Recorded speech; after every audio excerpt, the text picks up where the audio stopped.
And it's live. Here we are, ladies and gentlemen. Falls from Iron, massive. We are massive.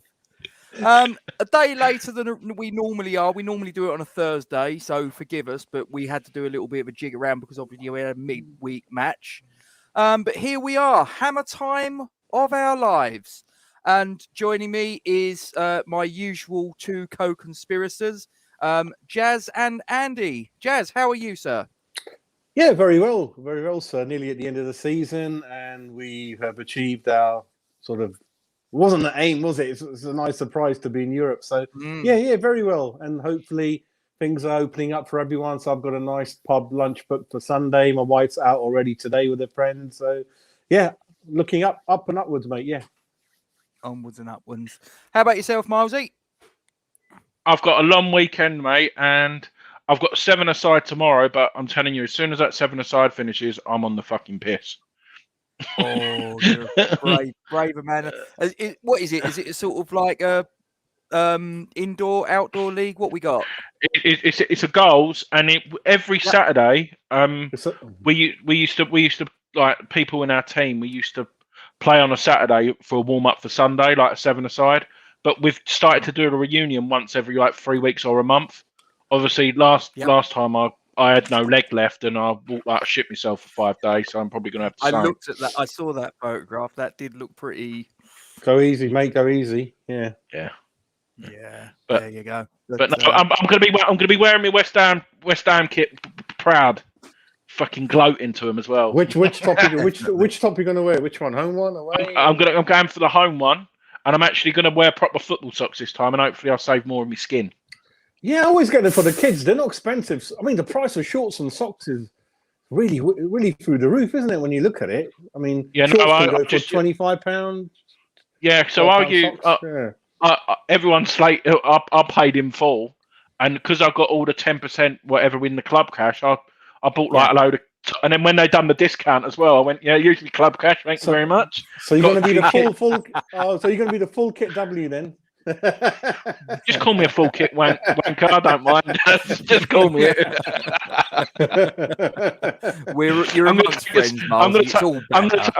I'm gonna take a selfie and go full kit wanker just before I go on the pitch tomorrow. Oh, do you know what I once saw? And I don't know. This must have been a wind up or something, but it was something I saw on Twitter one day, and it was a geezer dressed up in a full on Liverpool kit, top, shorts, socks, the lot. Sounds about right. And he had a Manchester United. He had a Manchester United tattoo on his calf. I couldn't work that one out. I was just like, that is just really weird. I don't know whether he'd lost a bet or something. It just made no sense. It's normally stag do's, isn't it? It's normally stag do's and stuff. If you ask me to wear a Tottenham full kit, just no, never. Milesy, no. I've seen Spurs West Ham half and half scarves, mate, on the games. I'm like, what the hell's going on here, you know? Half and half scarf. For a tourist, I think, isn't it? Wow. Yeah, no. So I've got that, and then Sunday I'm on my way to Stratford to watch the game because a few of my mates have got the ticket. So we're making a day of it and getting to the pub for midday on Sunday. Are you getting in the ground yourself? No, I didn't get selected, unfortunately. But we've booked 2 tables right next to the telly. So, hello. Mark's turned up.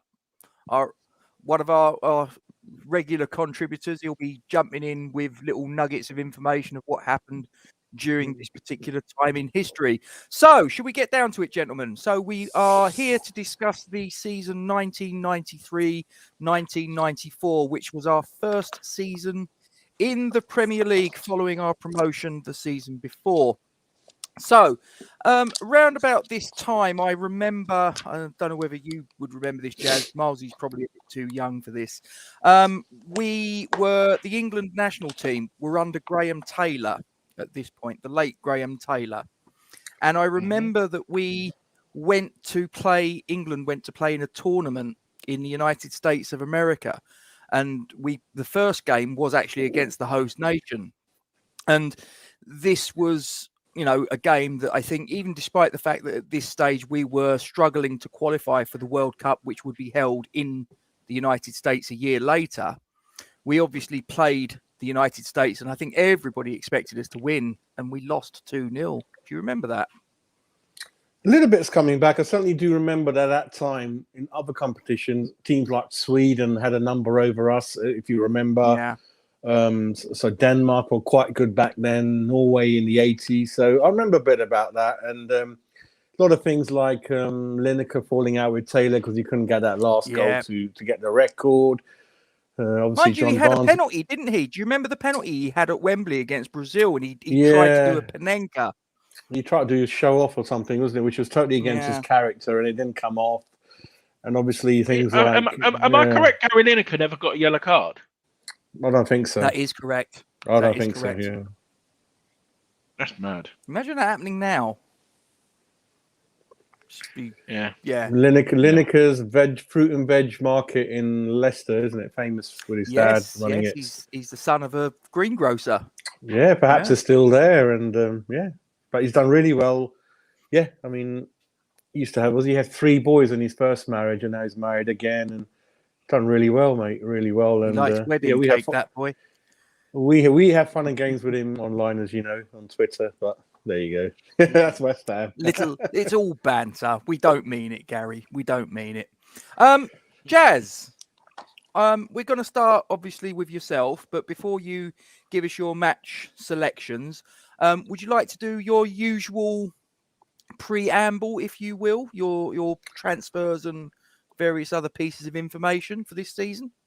I will do. I will start off with the transfers. Then I just want to spend a couple of minutes on a really, really interesting Q&A article I found in the game I'm going to cover. Ooh. That's been answered by the managing director, Peter Story, on what was going on in the club in terms of a lot of things. I didn't even know this because obviously I've just recently, if anyone doesn't know, I've got a lot of West Ham home programs, and I've just resumed the mission of collecting every West Ham home program from 1970 to date, really. So they're all coming in every day, and this was in there, and found a really good article. So I'll come into that a little bit later. So cool. It's a transfer sort of roundup, as we always do. So if I first start with the transfers that are not involving West Ham, and again, it's all about jogging your memories, the players, and you kind of say, oh yeah, wow, I remember that. And also looking at the money, because this is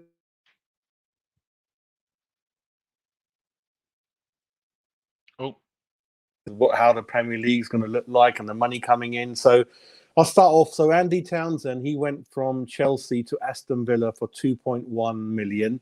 A very good player, very good sort of person. Can't commentate though. Yeah. He's ITV favour him a lot. He's kind of a little bit in the middle. He's kind of okay. As a player, he wasn't too bad. Guy Whittingham went from Portsmouth to Villa, 1.6 million. So I'm just trying to target a Villa kind of spending a lot of money. This is another one I wanted to bring up. So last week we were saying that McAvenny's gone to Villa on a free, and Gatesy rightly saying not even sure if he turned up. Could be a couple of... He's now gone back to Celtic on a free, and I didn't know this either. So he's gone back to Celtic from Villa, and I don't know what he's done there. I mean, he's obviously getting on in the years a little bit there. So that's interesting. And this again is building up on Blackburn spending with an open checkbook plan. So this is their second season. They spent 9 million this season, and that's matches last season when everyone else is spending around 1-2 million net, if anything. So they've gone and bought Rule Fox, the fast winger from Norwich for 2.2 million. Rule Fox has actually gone to Newcastle, 2.2 million. Blackburn have actually bought Paul Warhurst for 3 million. Daz Walker has come back from Italy, so Sheffield Wednesday have bought him some Sampdoria for 3 million. Yeah. Sheffield Wednesday again has spent another 3 million on Andy Sinton, the tricky winger from QPR, originally from Brentford, and Graham Taylor controversially picked him for England. A lot of people are up in arms about his quality on the international stage. Roy Keane went to Manchester United for 7.6 million, and that's wow. That's one hell of a fee. That's the highest one that we have spoken about so far on our historical knowledge, on our sort of journey. Peter Beardsley went back to Newcastle from Everton for 1.5 million.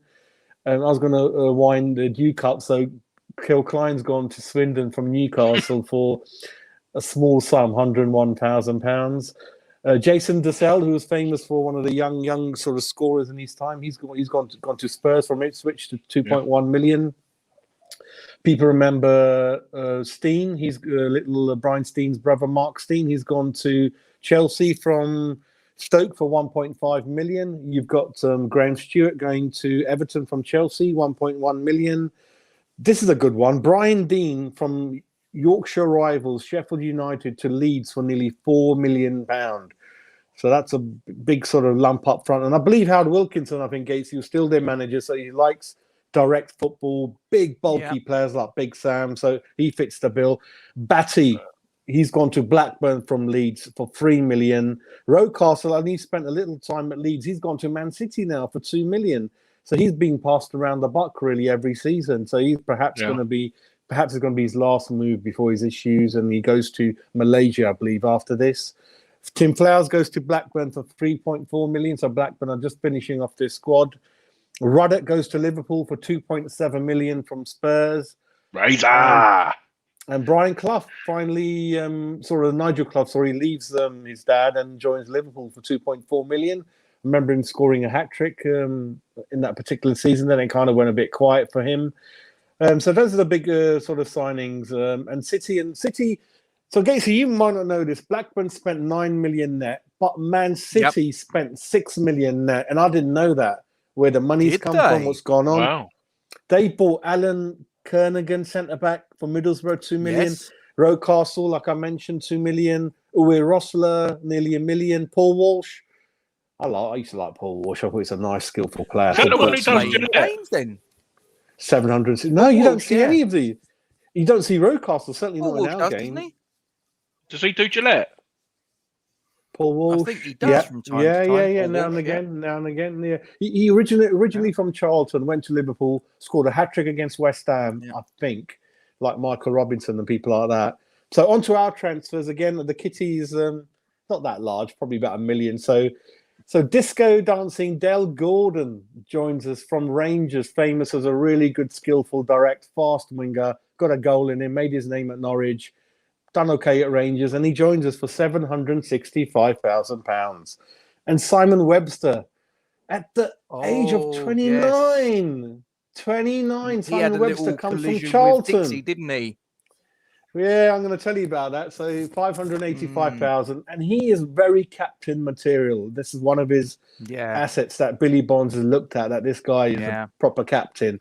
So he joins us. Was he the captain of Charlton before we bought him? I can't remember. I think so, because when you look at the description of the transfer, it's all about he's a captain, and that's why we've got him. You know, he's a leader, he's a centre back, and with the aging Gale and Martin, he perhaps could fill a gap. But I didn't realise he's 29, Gatesy. I didn't know he's that old. He comes in. Yeah, he comes in that age.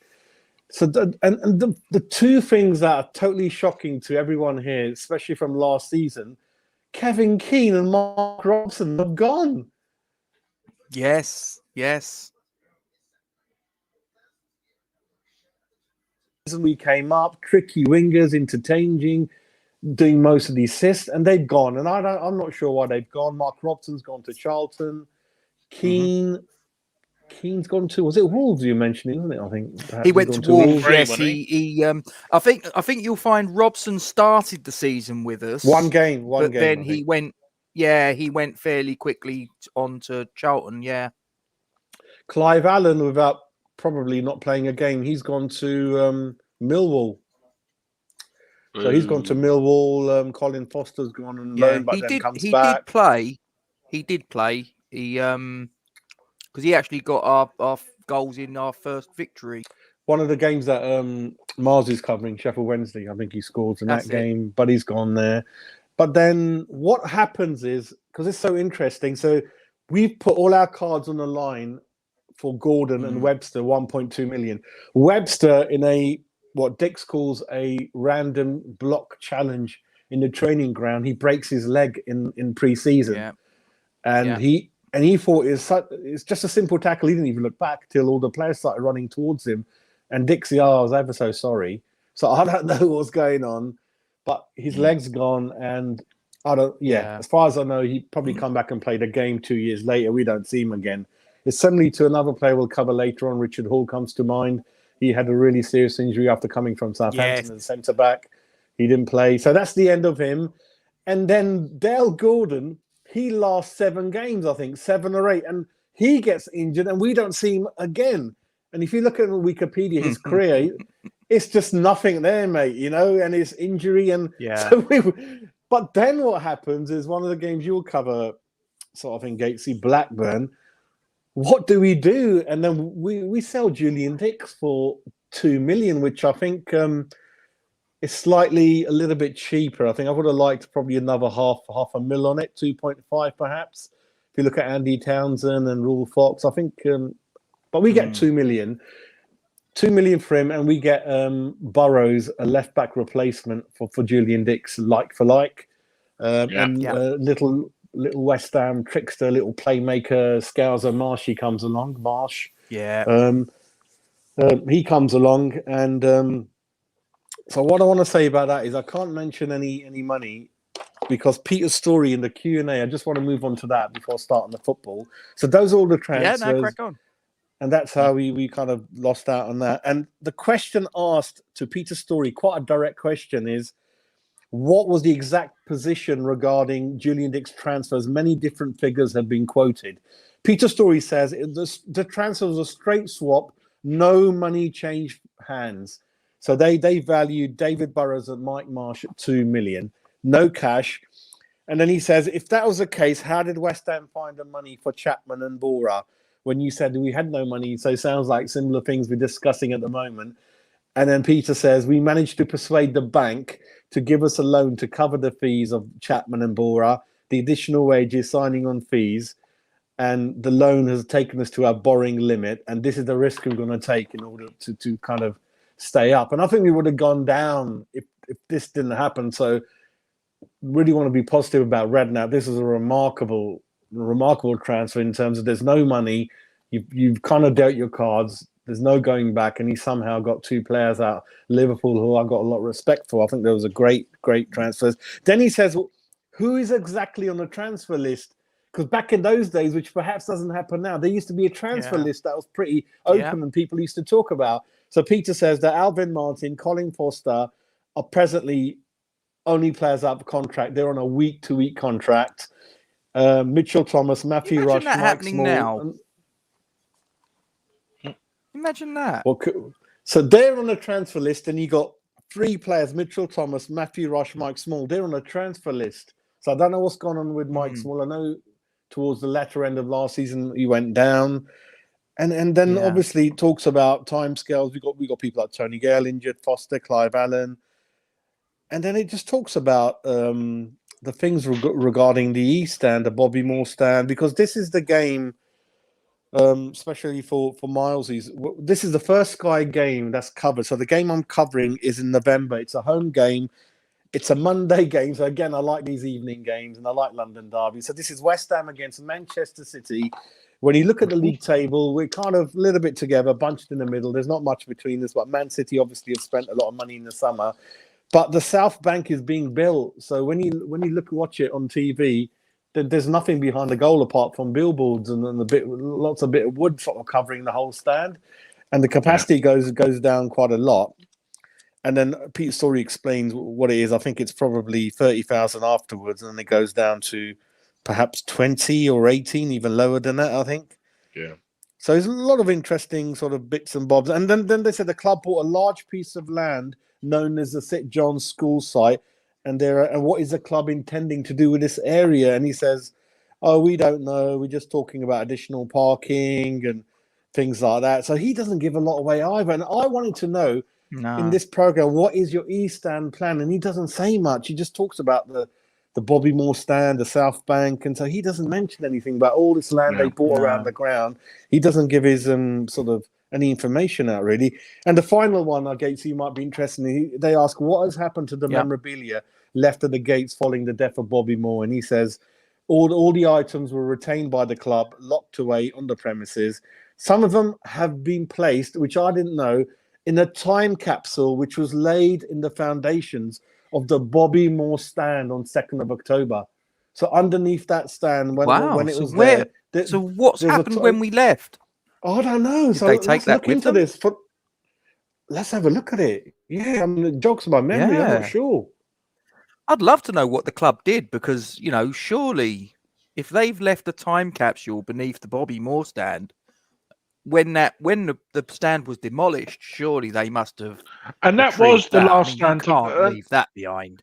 and that was the last stand to get knocked down as well. So maybe that was the reason. I mean, Was the it? game I'm going to commentate on is 1st of November. It's just a month after this time capsule has been laid in the foundations of the Bobby Moore stand. And he says we were putting display boxes in the stand, and several items will be in cabinets. So it's just a bit of a mishmash answer. Like, some of them we'll sell to put money towards, in the future. Some of them in a time capsule. Yeah. I mean, I don't know, mate. I don't know. Not too sure. They should I think just they've give done it to the Moore family, surely. all for the cause. I think the cancer charity that they promote, things like that, really. Yeah. Yeah. So that's kind of the thing that they were kind of talking about, really. But onto the game anyway. So I think Gatesy's got the team lineup up. So yeah, let me get it up. Here we go. Let me just get rid of that ticker at the bottom and then go full screen so the people at home can have a good butchers at the starting lineups and whatnot. So I'll just sort of zoom in a little bit. So Manchester City. West Ham. Go ahead. There you go. Want to go through that? Yeah, great. So Man City quickly, Tony Coton's famous Keith Curl from Wimbledon, people know about. And then we've got Steve Lomas, who's going to be obviously joining us in the future, will captain us. So the Northern Ireland sort of player is there, alongside the aging Steve McMahon. So imagine facing a central midfield of Lomas and McMahon biting in your ankles. And then you got Niall Quinn up front, the much respected Niall Quinn. There's a few yellow cards there, isn't there? Yeah, there is. With West Ham, you got McLosco at the back. You've got sort of Breaker and Potts and Burrows, obviously new player joining us. Midfield, you've got Marsh, Holmes, Bishop, and Butler. So, and Morley and Chapman, a new partnership up front. Sort of kind of a little and large partnership, which I favour a lot. Really, got a lot of time for them. So I think Harry done really well bringing these players in alongside obviously Billy Bonds. I believe is still the manager. So they're both kind of in there together. And you sell Dix. I mean, who do you bring in? And David Burrows done really well. So the game kind of starts, and there's action as early as the 3rd minute, really.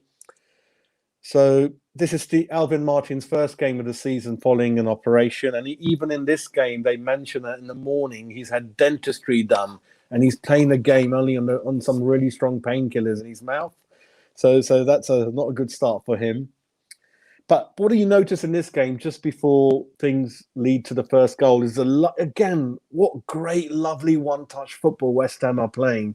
Really proper West Ham football. So even like people like we've lost Keane, we've lost Robson, who again sort of pitified the great West Ham technique, and we're replacing him with like-for-like players. So Matty, Holmes, Bishop, Marsh, they just interchange each other in numerous games. Even new lads will cover. Great, fast one-touch football, opening defences up, and looks really good. So lovely one-touch triangle between Bishop and Marsh, linking up well in the centre, and then kind of finding Tim Breaker, really. So Breaker on the right-hand side, he finds Chapman, and there's a so basically, yeah, let me start again. There's a one-touch triangle between Bishop and Marsh on the halfway line. They find Breaker on the right-hand side. Breaker crosses it in. And then there's a kind of a collision between Chapman and one sort of Man City defender and Tony Coton. And what actually ends up happening due to the change in rules, we can't do a back pass anymore, and some defenders are still confused. He cheekily does a back pass to the goalkeeper thinking no one's going to pick it up. And Chapman certainly doesn't call for it, but the referee does a blinding job, and actually he gives a kind of indirect free kick, which is kind of in the penalty area. So you're so close to the penalty area. So just outside the small yard you have there. And it's kind of on the right-hand side. So you need a left-footed player. So what will happen is Bishop's got it. So Bishop's looking. He's going to tap it to the left side. And then it's either going to be Burrows, who's one of the left-handed. He's got a good shot on him, really. So he's kind of there waiting. But then they've got a wall as well. But it's so close. If you get it on target, it's going to go in. It's a crazy thing. So Bishop rolls it to Burrows, and a really nice crisp sort of connection, and it goes through the 5-6 defenders that are standing on the goal line. And after 3 minutes, we're 1-0 up, really. So good start for the young lad. And obviously stepping into Julian Dix's shoes, that's not easy. So I really liked him. Anyone coming from Liverpool, they've been brought up the right way. They're professional, good trainers. So really, really well done. And then after that, I think, again, talking about Julian Dix like for like with Burrows, there's a free kick in the penalty area. And again, Burrows gives it a real wallop, and Tony Coton gets his hand to it. So already you're seeing very similar sort of things. He's a good left foot on him. Yeah. So he scored a goal, got a free kick, nearly buried it. And for the second goal, second goal happened after 29 minutes. Marsh, again, like I said, he's going to be involved in a lot of these goals. You find Marsh, Matty Holmes and Breaker involved in a lot of the goal build-up there. So Marshy finds Breaker. Breaker gives it back to Marsh. He crosses it to Chapman.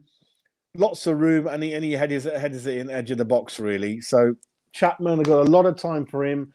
A lot of controversy. He's one of those players, again, I think he got a lot of stick, again, for some reason. I just don't understand why some players, the crowd just get on their back for no reason. Just doesn't make sense for me. Chapman's a guy who, if you look at his sort of record, I think he's kind of scored 1 in 3, I think, throughout his life, if you look at it. So you can't really knock that guy. This is his 10th club, I think. He scored 1 in 2 for Leeds, 1 in 2 for Sheffield United. And here, early on, he's kind of being a really good sort of target man, connecting well with Trevor Morley, and he can find a net. And then the third goal happens after 70 minutes. So we're 2-0 up at half-time, and both the goals are from the new lads. So money well spent already, you can see. Chapman, so again, it's the connection again. So Chapman receives a high cross, and he heads it and finds Morley. Morley finds Bishop, and then City try to clear it, but they find Matty Holmes, and he has a bit of a luck. His shot is deflected, and there's not much the goalkeeper can kind of do about it, really. And that's Matty Holmes' first goal. And we're kind of 3-0 up, really. So 70 minutes, 3-0 up. Another thing before I come to the Man City consolation goal is, in this game, the commentator discussing strong rumours that Steve Potts is going to Birmingham City, which Billy Bonds just laughs it off and says, "Listen, mate, he's not even spoken." Yeah, he's not even spoken to anyone. I don't remember that. Wow. That's what I mean. If you're lucky enough to find some of the commentary games, then you can kind of see. Because I've got a collection of every season, but when you're talking about this season, then Gatesy, they're on VHS, which I haven't converted yet. So when we go on to some seasons ahead, I'll be able to get the DVD player out and watch it from there, really. So for their goal, which is as late as the 85th minute, Tim Breaker loses the ball, a bit careless in our area, and Miklosko takes the City player down, really. So this is going to go back to me being a little bit on Miklosko's back, with me thinking he wasn't quite there at the top level, in the top division, I felt. So you're going to find one or two things Miklosko kind of, a little bit careless. So he brings the player down, and Keith Curl puts the penalty away really well. And that's kind of 3-1 on there, really. But what I wanted to find, because I'm sure that's it. So Lee Chapman's career stats are, he joined us at the age of 33. So again, he does really well for that age. He scored 202 goals in 575 games. So that's not very bad. Respectable. That is very respectable. So that's about a goal every 2.5 games. Yeah, and 1 in 2 for Leeds. That's good. Yeah, because I don't know if any of you have watched it. It's the Jamie Redknapp and Harry Redknapp. They do like the Redknapp's Night Out on Sky One, and Declan Rice was actually on there last night. So if anyone hasn't watched it, go and watch it. Declan Rice was on. Yeah, it was before the. Tom, you're late. I tell you. Sorry, Milesy. Yeah, I won't spoil it, but Tom. Yeah, so Tom Davis actually co-hosts it with them, and they've had Danny Dyer on there on one episode as well. And yesterday they surprised Declan Rice with James Corden as well, so they were all live talking about West Ham as well. So that was a good show. But a couple of weeks ago, Harry Redknapp was mentioning, do you know that story of when all the subs were used and he brought that fat striker who scored and all? Yeah, Oxford, and wasn't it? yeah, and he slags off Chapman, Really? and then like what? Yeah, he was better than Redknapp? Chapman. Yeah. The only thing I can guess with Chapman is that he might have a big head. That's the only thing I can think of in the dressing room because he's married to that quite a good-looking girl on media, TV. Leslie Ash. Yeah. Such a good-looking girl, and what she done to her face after the operation. Oh my God. You got to look at it, Gatesy. Looks like she's been smacked in the face with a cricket bat. Because she's all right. She didn't need anything. But anyway, we're going in another. Yeah, but Chapman, what a great record. We do this often. I mean, he won the league title. Won a league title with Leeds. 1 in 2 goals. Yeah. And another thing, I feel he played in France, didn't he? As well. I'm sure he played. Well, we're his 10th club, so it could go on and on and on. But he's very famous at the moment. They call him a restaurateur, so like an investor with lots of money in various restaurants, I believe. Yeah. Started at Stoke, played a little bit of Arsenal. One or two of the other clubs he used to play for. Sheffield Wednesday. Howard Wilkinson took him to. Howard Wilkinson loved him. The other thing with him, not particularly him, but imagine being a manager. So you've lost Dale Gordon up to this game anyway. A couple of games before. Yeah. Webster's gone. You've lost Kevin Keane in the summer. Gary Robson's gone as well. So you imagine that. And then obviously we played a bit of what we say, like a casino rolled out dice and done really well. So hats off to everyone, really. So good win. Keeps us up to about the middle of the table, where I think we're going to stay for most of the season. But yeah, so this game, the reason for choosing this was a midweek game. I really like Burrows. I love Marsh. I had a lot of time for Chapman. So it's a new team. South Bank was going down historically. So again, seeing not one stand live on TV is a bit weird, isn't it? So and his first game covered by Sky and that kind of thing. So yeah, brought the memories back. So good win. Yeah. Yeah. Oh, go on, Gatesy. Sorry, mate. Sorry, I was just going to bring up for you guys that is the program from that particular match. Where's the price? I'm not too sure, but what's is that 150? 150. 150. Yeah. Up 5p from last year. Robbing bastards. It's what? Sorry. Up 5p than last year. I'm telling you, mate, that is just wringing the last copper coin out of us supporters. Absolute wrong uns, a lot of them. It was ever thus, though, wasn't it? Bish is the star of the week. Bish is the star of the week in the program. Yeah. Bishy boy, I loved him. Why not? Bishy, and then I was just saying, Jazz, because I watched the season review because I've got it on the Crosshammer, so I've actually got them all on DVD. So, like you said, they go through, and they actually showed all the Sky build-up, didn't they? And it was like all flipping. It was like it was all in space and all different stuff moving around. Joe, like all the mini TVs going across, and you got Richard Keys and all that. Yeah, no, it's totally different. Did he have the Larry coloured jacket? Yeah, it was like a yellowy, greeny colour, wasn't it? Looked like a lollipop man. Gatesy, what I'll do, I'll take a screenshot of the Peter Story interview because I couldn't cover a lot of it, and it's really good information in there. If you can get the MD on a Q&A, it's rarely you get the answers, mate. And Peter had a bit of a dodgy sort of when he went to Portsmouth with Harry and that Croatian guy. They're up to all sorts, as you know. Oh, what's his name? What's his name? Begins with Milan M. Mandarich. Milan Mandarich. Yeah, but he loved Harry, didn't he? He went to Sheffield Wednesday as well. He was involved there for a spell. No wonder Tom's just saying he no wonder them two VHS to DVD last year. Oh yeah, you can get places. No, I've done it. I just not got around to it. I know the company done it. I've done it with the other ones. I just haven't got to the last 8 or 9 that I've got. Yeah. The company on Ipswich, and they do a great job. So I sent them all off, and they labelled it. They cleared everything if needed to, and they said, "Listen, once you've used us, if you ever lose the ones we've given you, we keep it in our library for life, and you just give us a call." Done a great job. Oh, wow. Yeah, I didn't have the time to sit down every 3.5 hours, and they looked after all of it, mate. Thing is, Tom, if your dad's not got you the 91, 92, and I know we got relegated that season, but there were some pretty good results in amongst there. I probably got it. Tottenham, didn't we? I've got it. Arsenal. I've got it, Tom. Manchester United. I'll do you a copy. Yeah.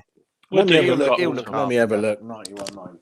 He'll look after you. Whilst he's off gallivanting. It's like catching the attic, isn't it? Or Dickinson's Thank Real God he's Deal. not home in all sorts of trouble then. Antiques Roadshow. Yeah. Oh God, the permatan one. No, no, don't. I'm always waiting, sort of like, for someone to go on the Antiques Roadshow with something, and they go, "How much is that worth?" Absolutely nothing. Ain't worth a carrot. Fucking Anyway, keep it. Milesy. Hey. I had that on VHS. I think I told you, didn't I, Jazz? You sent me a photograph in the week of that and another video, and I said to you, I remember having them. Brings back the memories, really does. I forgot that he can't I'll tell you hear what, us. you show that We're trying to talk to him. You show Forgot that he to the didn't have kids headphones. now. Nah, that's all right. You show that to the kids now, and they'll just look at it and go, "What the hell is that?" They're all Big used brick, to sort innit? of like. Big Even brick. DVDs are old hat to the kids now. Let me show the kids. This is what it is, mate. Unbelievable. Yeah, This is look at what it that. looks like. Yeah. Oh yeah. Talking of videos, you always hate it when you want to put a film on and no one fucking rewinds it. That's the part, isn't it? Used to do my nutting. So that's your first match then, Jazz. Thanks for that one. Did that jog a bit of memories, a little bit? Oh, yeah. Absolutely. Milesy, what's the first match of your 3-match selection, please, sir? My one is the West Ham United versus Sheffield Wednesday at the start of the season. The weather was nice summer's day. Don't know whether it was bank holiday weekend, but nice start to the season. And these, as I sort of mentioned last week, and I'm not trying to make excuses. I'm never going to have the full length of like what you do with the commentary, but the highlights are getting smaller and smaller, if that makes sense. They only really show the goals on a lot of them. But what I want to talk about as well is some of the players. I didn't realise, obviously, Chris Waddle. Didn't realise he was he played for them. And correct me, this is where I need your Nigel Pearson. Is that the manager? Leicester manager? Yes. Yes, that's him. That is him. And Mark Bright used to play for Palace. Yep. Yeah. That's the one. I think he's back at Palace now as some sort of, is he a director of football or performance director or something along those lines? Yeah. And then I noticed Nigel Worthington, ex-Norwich manager, is he as well? Correct. Yeah. See, I'm quite good at this. And Chris Woods, why does that name ring a bell? What is he famous for, apart from obviously being in goal for Because he Sheffield used to be our goalkeeping coach. That's it. He was our goalkeeping coach. He was a highly renowned. He was England's goalkeeper. England squad. Yeah. Yep. Right, got ya. I didn't do any research really. No, he was at Forest, Norwich. Yeah. Glasgow Rangers. Yeah. Oh yeah, because he had Southampton. It was him and McAvenny and Graham Roberts that ended up in court with that. What McAvenny done in the derby. Yes, that was a bit tasty. That was. I hated Graham Roberts for obvious reasons. Anyway. Yeah. But no, this game, like as you can see there by the scoreline, it's very, very dull really until the last 15 minutes of the game. So the only thing I'm going to talk about is the build-up before the first goal, and Butler was heavily involved, driving through the midfield, and then laid the ball off to Gordon, who hit a shot, and it goes out for a corner. And from the corner, that's where Mr. Allen got his first goal. And literally, this was like a carbon copy of Bonner's goal. Pretty much. Ball left swinger, all the way to the back post. Potts heads the ball down. And do you know, like the ones when the goalkeeper's going to come out like that, think he's going to get it in his arm, and then they get the little toe poke out. And Allen toe poked it past and went celebrating into the corner. And that's you're never going to take that away. No matter what, whether you're doing bad or anything, you cannot fault what the players around that time. They loved the passion for the goals, didn't they, back then? Yeah. So, and then this was a typical. I'll probably say because he's been popular this week, a Sam Allardyce goal. So a a long throw from Sheffield Wednesday. Ludo just pushed everyone out the way. Yeah, come out, catch the ball, and then what the fuck does he actually do before he kicks it? He's like he spins it around and flipping does it, and literally he's just caught him off guard and launched the ball straight down the middle of the pitch. Alan drove towards the goalkeeper. Thought he was like, "Do I take him out? Don't I?" Then he took it round him and he hit a shot with his left foot and it hit the first post and then hit the back post and went in. So that was a bit of a weird goal, but yeah, no, he went everything nice, comfortable 2-0 win. But yeah, no, the reason why I sort of picked this game because this was sort of like the start of the good results around then. Do you know what I mean? I think the longer the games go on, when you don't win at the start of the season, it could cost you. So that was the main reason why I picked it for that one. I think this was really important because it's one of the first, if not one of the first win in the season. And if you remember, it was the first win.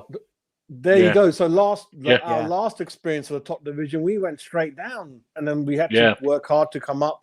And then and obviously, like I mentioned, at this stage, I don't think any of the transfers have happened like with Dix and people like that. Obviously, you mentioned Gordon.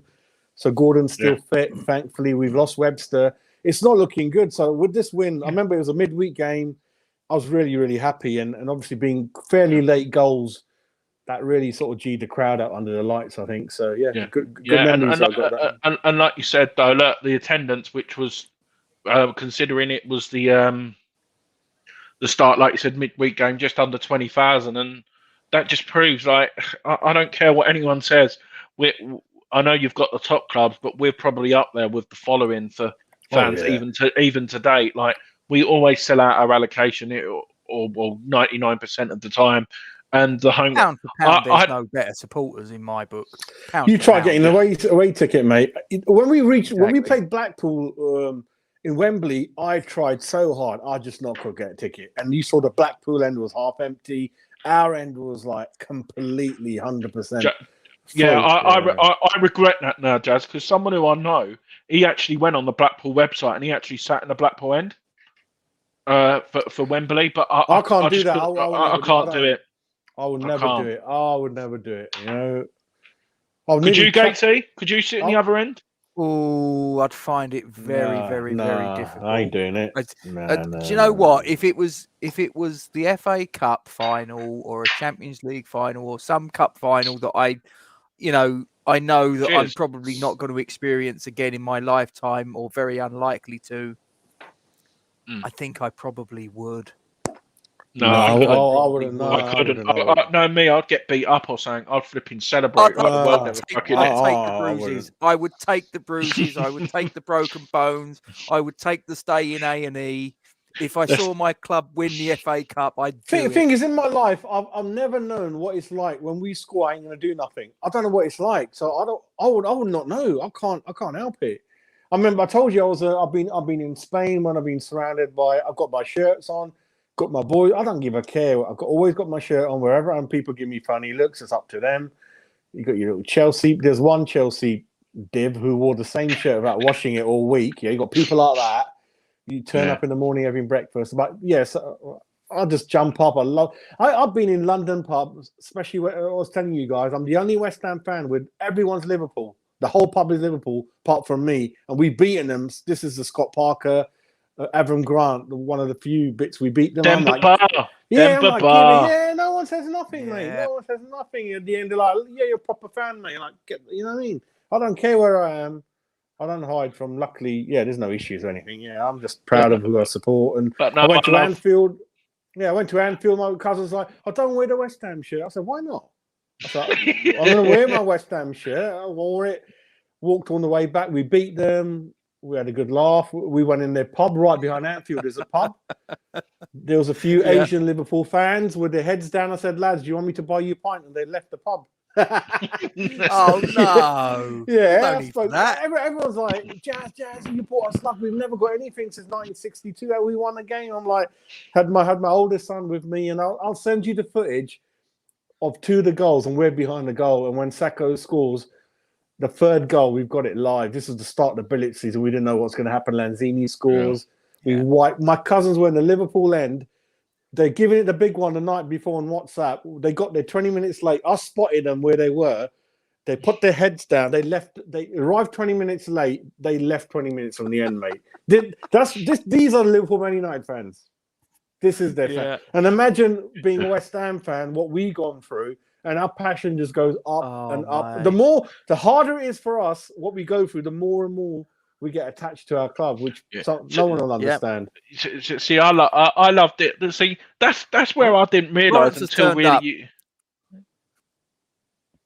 is when you go abroad, like when was it? Not last season, the season before, when we got smashed by Liverpool in the first game of the season. What I was in Bali. And there was probably about all West Ham, and we were all there in this. You only meant to go Bali for your honeymoon, Milesy. It's very beautiful, isn't it? I've never been there. It's amazing. I'd definitely recommend it. And literally, even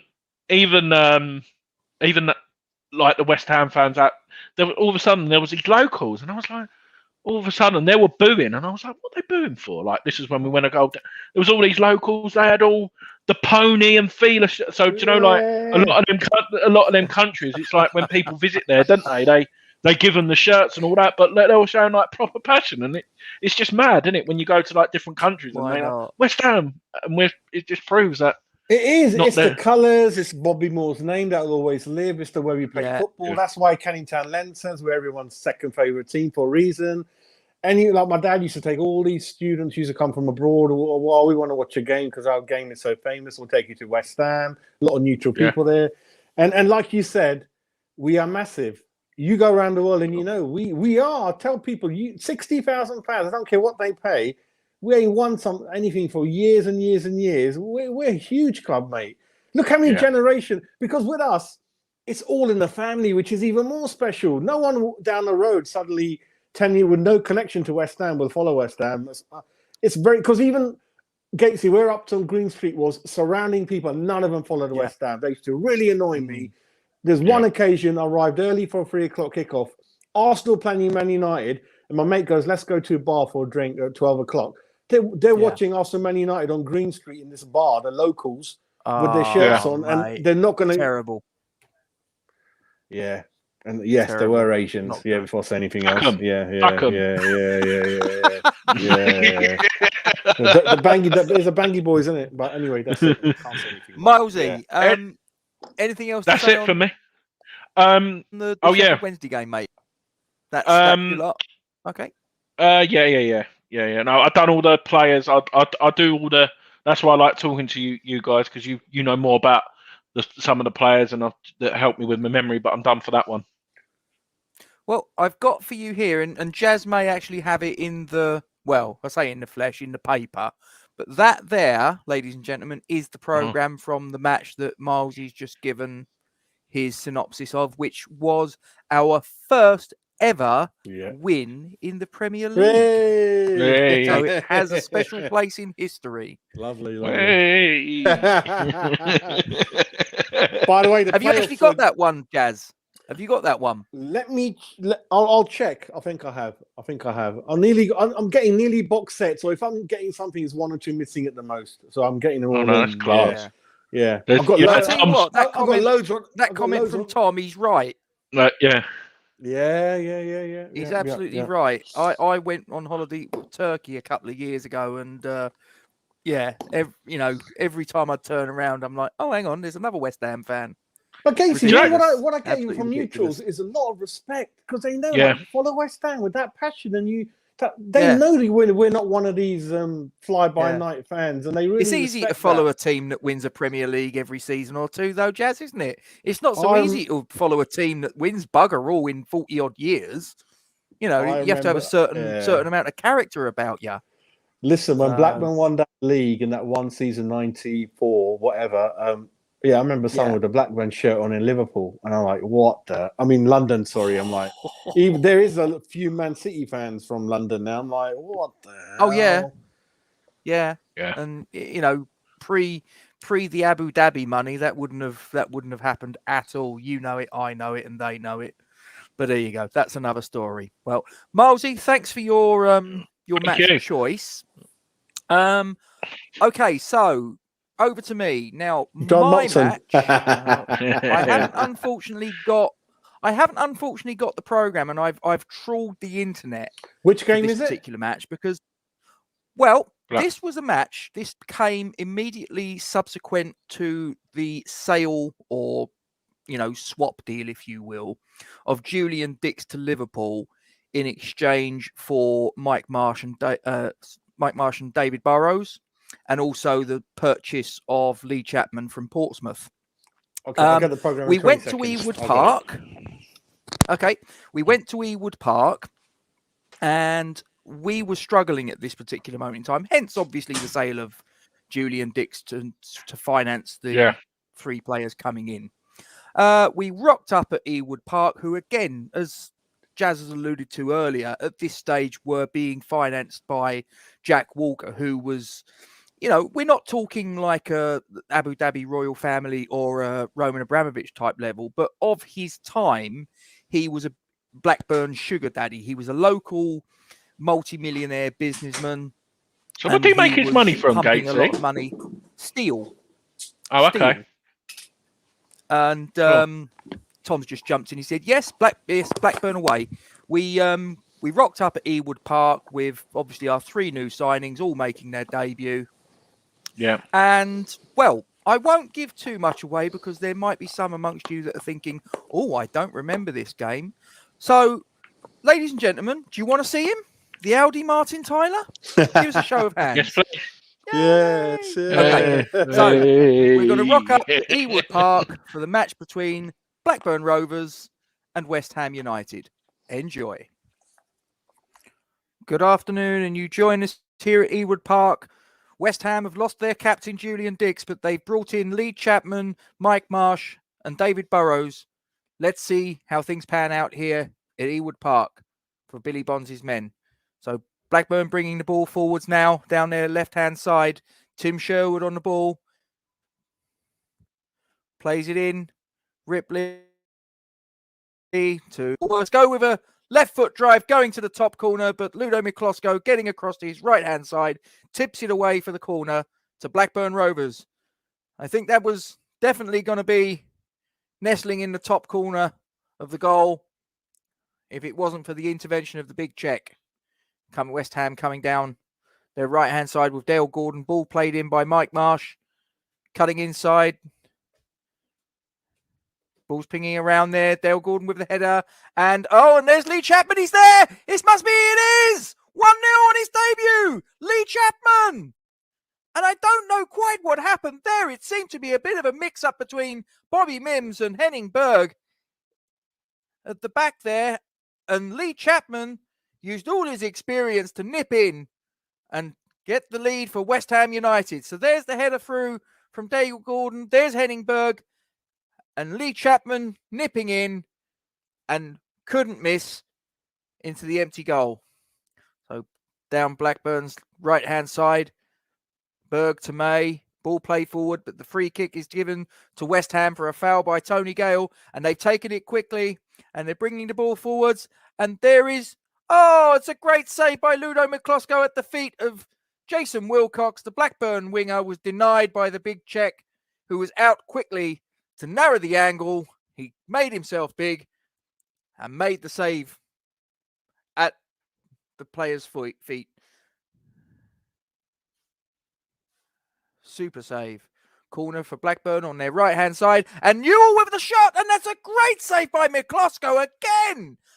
He's made 3 fantastic stops in this match to keep his team in it. Newell with the chance at the back post. He drove it powerfully enough. And I'm not too sure in looking at it again whether it may have actually been the defender on the back post. So corner to West Ham United down there. Right-hand side. Keith Rowland to take it. He'll swing it in on his left foot, and the ball's cleared by Blackburn, but it comes back to Keith Rowland. He cuts inside the fullback, plays it now on his right, and Trevor Morley with the header! And it's 2-0 to West Ham United. Bobby Mims got his fingers to it, but he couldn't keep it out. And that's the advantage doubled for Billy Bonds' men. It looks like they're heading towards their second victory of the season, their first away win, and a fantastic debut for the 3 new players. And it looks like West Ham are going to be getting a much-needed 3 points to pull them away from the foot of the Carling Premiership table. Final score here at Ewood Park is Blackburn Rovers 0, West Ham United 2. There you go. There you go. And it was a result that started to, just drag us away from the danger that we was in at the bottom of the table. So I'm just going to go on stream with the match card just for everyone. So for anybody that's not too sure, I'll just... Oh, and by the way, did you realise who the referee was? No. It says Terry Holbrook. Keith Hackett. It was Keith Hackett. Fucking hell. Remember him? I got the program. I've got the wrong information on there. That's weird. Got Terry Holbrook according to this anyway, it says here it was Keith Hackett. So that may be inaccurate, but that's what it says here. I wonder how the meeting went with Tony Gale on that one, if that's the case. But look at that. I mean, so we got Blackburn Rovers there. But don't forget, Blackburn Rovers back then, everyone, were like Liverpool. Very strong, up there with Man U, neck and neck. And even looking at the table, they're probably going to win it the following season, lost this season by 3 points and spending 9 million every year when everyone's got $500,000 at the most. So, let's look at it here, guys. I mean, you got Bobby Mims, who was the goalkeeper in the FA Cup final in '86 when Liverpool did the double. Henningberg, who went on to play for Manchester United. Kevin Moran, who played for Manchester United previously. David May, who went on to play for Manchester United. I think he was in their Champions League winning team, wasn't he? Paul Warhurst, he was something of a utility player. He was... Who's that? David May. He was all right. David May. He was okay. He probably wasn't Manchester United standard. Yeah, that's what I meant. At Man United. I'm not. Sorry, that's what I meant. So Paul Warhurst, who was something of a utility player. 1 minute he'd be playing, in defence, then he'd be up front. When he played up front, he scored quite a few goals. They paid, like I was mentioning, on the transfers, $2 million. Yeah, all new signings. Oh yeah, they paid a good few bob for him from Sheffield Wednesday. Graham Lasso, Stuart Ripley, Tim Sherwood, who obviously we know. He was the captain of Blackburn when they lifted the Premier League at Anfield. Jason Wilcox, Kevin Gallagher, Mike Newell, Alan Shearer, I believe at this point was injured, if I remember rightly. No, if you scroll down, Gatesy. You got Alan Shearer and Nicky Marker. God, Mike Newell. Shearer was just coming back from the knee injury that he'd had earlier. And then for us, we've obviously got McCloskey, Potts, Burrows, Rowland, Gale, Bishop, Gordon, Holmes, Marsh, Chapman and Morley. And then on our substitutes bench, we had Martin Allen, who came on in the 86th minute for Mike Marsh.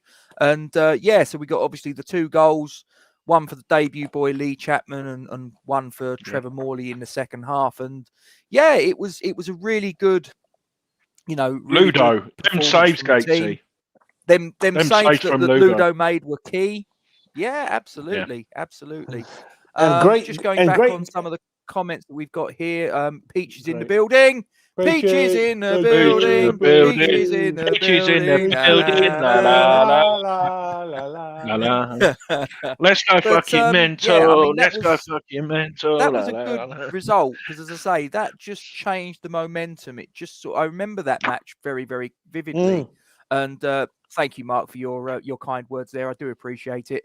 I remember it. The 2 goals, the 3 lads on debut. Big game and match of the day, wasn't it, Gatesy? Ludo making a couple of good saves. Thank you as well, Lawrence. I do appreciate that. It just started to make us turn in the right direction, and we started to have a little bit of a climb, inching, away from the drop zone from there on in. And as Mark says there, September 93 ended with West Ham 18th from 22 with 8 points from 9 matches.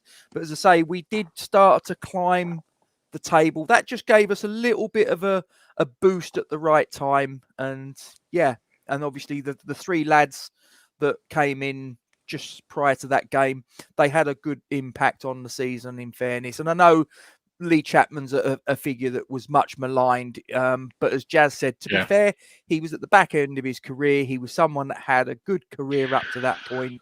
His goal scoring record was he scored a goal every roughly 2.5 games there or thereabouts, which for a striker is very, very respectable. I mean, if you've got a striker with that sort of ratio of goals in their career, they were doing something right. So, I mean, but anyway, ladies and gentlemen, that is that was my first one. So, Jazz, did you want to say something there, mate? As always, you know me. No, what I wanted to say is, interestingly, Tony Gale will be facing a team that will bring him something nice the following season that we're going to cover. And also, as kids, Gatesy, one thing that used to excite kids was signings. We used to love reading the paper. Who are we going to sign? Who are we going to sign? Even if we didn't need anyone. And that's the one. Yep. I've got a lot of things about Harry I don't like. One of the things I used to love with Harry is I knew you got to read the papers, mate. With Harry as manager, we're gonna bring 25 in. We're gonna get rid of 30. He'll drive the chairman up the wall, the revolving door. And then we didn't know he's on a commission per transfer, so it all makes sense now. And this is of course he was. There was brown envelopes going left, right, and centre. Well, Brian Clough had a few. He had a few. Hello. He's turned up. You know, hello, mate. Scott. Listen, Scotty. Come on, mate. Come on. Anyway, you can always go back later. Better late than never. Yeah. Before we do that, Gatesy, Scott, you haven't told us what year you're coming on to do the show, mate. You can't just sit here in the background. You need to come on and do a season, Scott. Well, anyone in the chat. Yeah, just sitting there lurking in the... Yes, absolutely. Daddy Anybody that wants to do a year. Daddy Miles. Yeah. Listen here, yeah. But Lawrence is saying, Jazz, that you provide good knowledge. So we've got someone in the chat that's giving you a thumbs up. Cheers, mate. Thank you. All the way from Auburn, Alabama, if I remember correctly. Yeah, a bit of a nerd. Auburn, Alabama. So, not a place that I've ever been to, ladies and gentlemen, but no. Do you know what? On my bucket list. Do you know what I reckon that these? These are. Is it because we're doing so well in our current season as well? I wouldn't think us like last season trying to do this. Whether we'd still be up, do you know what I mean? No, if we were struggling, we look more in the past to be happy. Yeah. Okay. Yeah. So if we lost, I'll stick on old John Lyle game on with McAvenny Cotton. Yeah. All right. No. It's so good though. I'm enjoying this. So like I said, I think West Ham fans are consistent, Miles, year on year. We're always there for our club, whereas some fans of clubs are, you know, the ones I want about. You don't hear from them when they're not doing well, then suddenly they start typing. The ones we talk about. Yeah. But going back to this Blackburn transfer thing, so this, as far as I know, Gatesy, was the first time Billy Bonds is still manager. I should stop saying that, but we suddenly do a transfer bonanza and turns our season around. And then the second time, which we're going to talk about later on, is when we bought Hartson, Lomas, and Kitson. We were going down that season, and that changed everything around. So it's the second time where, hats off, the wheeling dealing came off really for Del Boy. So there you go. Right, Charles, your next game. Yeah, I'm excited. Back to me. So I like a lot of goals. Yeah. So the only thing about this one is it's not a London derby. It's not an evening game. Yeah. We don't win. We don't lose. But it's the famous foe. I've always said that as a West Ham fan at home, we look forward to 2 games, I'd say. One is Spurs and the other one is Manchester United. Yeah. And for that, I mean, the atmosphere, for some reason, you just can't match it. Manchester United is a lot far away from West Ham. we play Arsenal, good games. Chelsea, okay, for some reason, and again, so fitting that our last game was against United at the Berlin. For United, ever since I can remember, and we used to only get one game, Gatesy live a season, they'll pick Man United. West Ham, Man United, West Ham. That's what I was going to say. I remember. There's just something about this game, and they'll probably, not care about it, but I know they do. And these games have brought lots and lots of memories. We talk about the Tevez game, the Berlin game. So for me, it's West Ham United versus Manchester United, clash of the Uniteds. That's the game I'm covering, ladies and gentlemen. It's the 26th of February, 1994. And I was 19 then. Not bad, eh? So it's a Saturday kickoff, 3:00. And and I would encourage anyone who's not seen this game, because it was covered by Match of the Day by the great John Motson, who I know Gatesy's having training from. He's on the 10. Gatesy paid a lot of money for a 10-week intensive course with Motti, and I think it's week 4 Gatesy at the moment with him. It's about that. At the end of week 4, week 5, we're coming on nicely. We want to see the big coat, and we want to see the microphones they used to use back then. The old sheepskin. Yeah, look and at one some of other names though, Jazz. Look at them. Schmeichel, Irwin, Pallister. I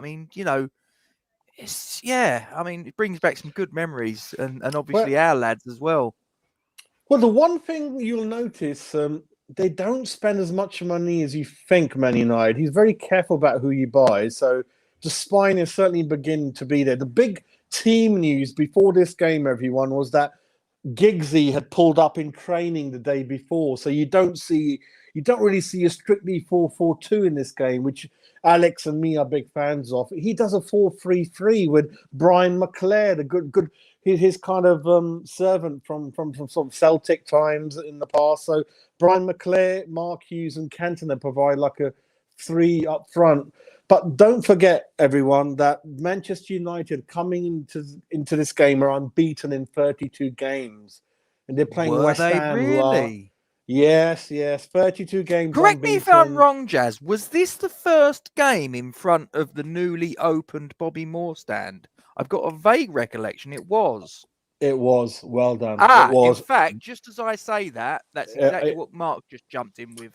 It was, and going back to the Peter Story Q&A, that he mentions that the aim is to get it. And that's what you mean. We leave a ground, it's Man United. We open the stand, it's Man United.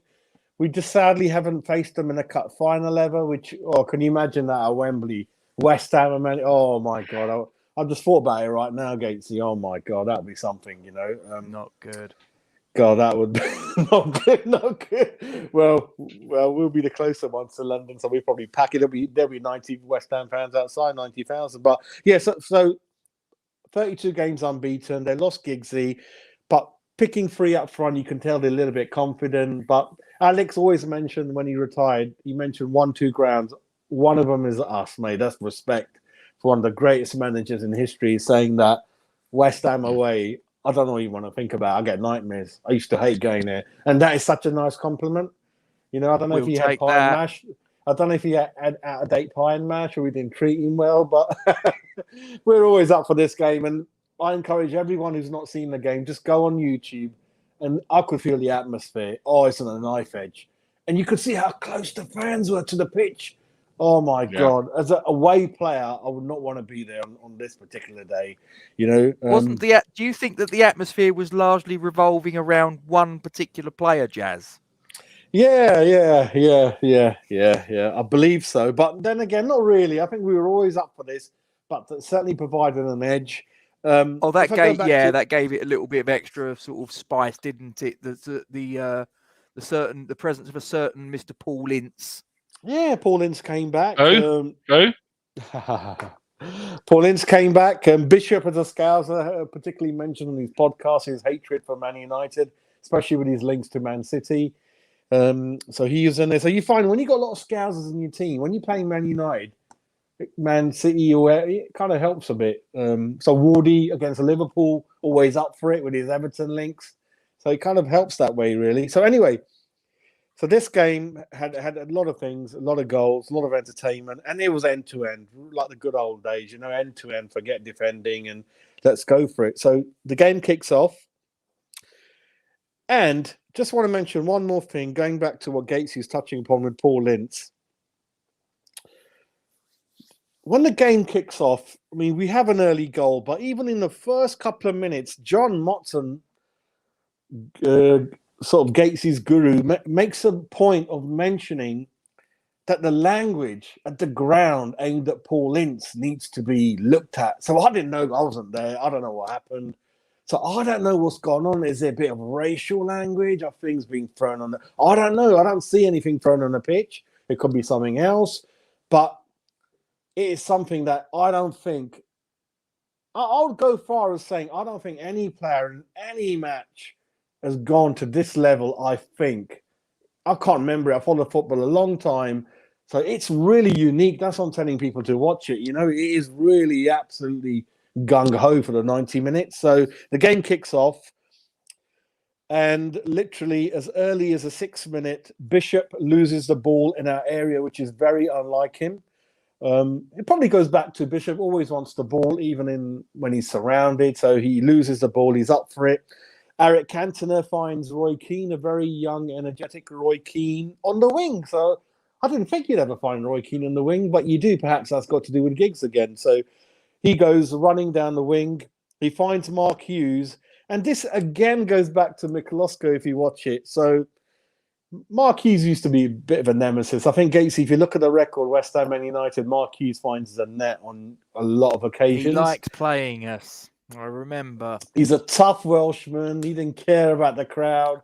He was one of those players. I don't know about you, Jazz. Yeah. He was one of those sort of players that you hated him as when you was in opposition to him. You hated him, but I rather suspect that if you had him in your team, you'd absolutely love the geezer. Respect. Yeah. Like a Diego Costa. You respect him. Respect him at the same time. I'll tell you one that we had that I hated when he was against us, but when we had him in claret and blue, I loved the geezer, and that was Craig Bellamy. Yeah. I knew you were going to say that. Say that. Hated his guts when he was at Norwich and Newcastle, but he turned up at West Ham, and it was like you watched him, and it was like, mate, actually, I love the geezer. I used to call him the Porsche 911. Yeah, Gatesy, I used to call him Porsche 911 when he used to slide down that wing so fast, in and out.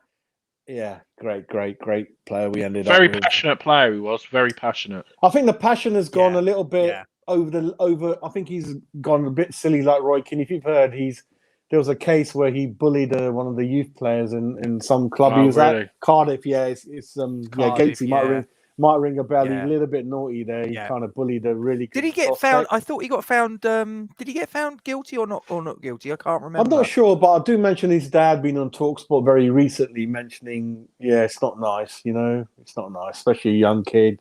There's a limit to everything, isn't there? So just got to be careful, really. He's a very slick presenter.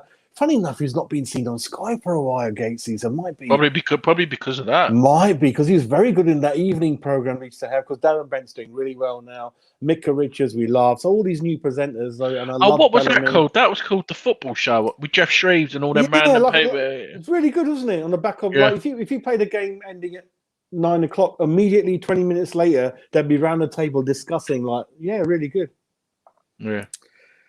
So with Mark Hughes, the two things I remember about him being a kid was a bicycle kick goal against Spain for Wales, which I'll never forget, in '86. Yeah. The second thing I remember as a kid, really young kid, I remember he made his debut in '84, and I remember BBC mentioning Gatesy. He's 17, but look at his legs, his muscles, his thigh muscles. No one's ever seen anything like it. He's a 17-year-old Welsh kid, built like a rugby player. There's a lot of them are. He was so much well built with legs like tree trunks.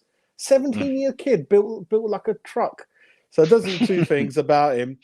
But what I wanted to mention was obviously, Cantona finds Keane on the wing, and there's a really embarrassing mix-up. So Keane puts it in the penalty area, and Martin misses it. He puts his leg out, and Miklosko misses it. Breaker misses it, and to score a goal between 2-3 defenders in a bit of a huddle in a mess up, it's a really messy goal. Yeah, I remember watching it. The thing what annoyed me more about it, Jazz, was there was just no coordination. It just looked like everyone was like, "Oh, he's got it. No, he's got it." Do you know what I mean? That's the bit what's a bit frustrating about that goal.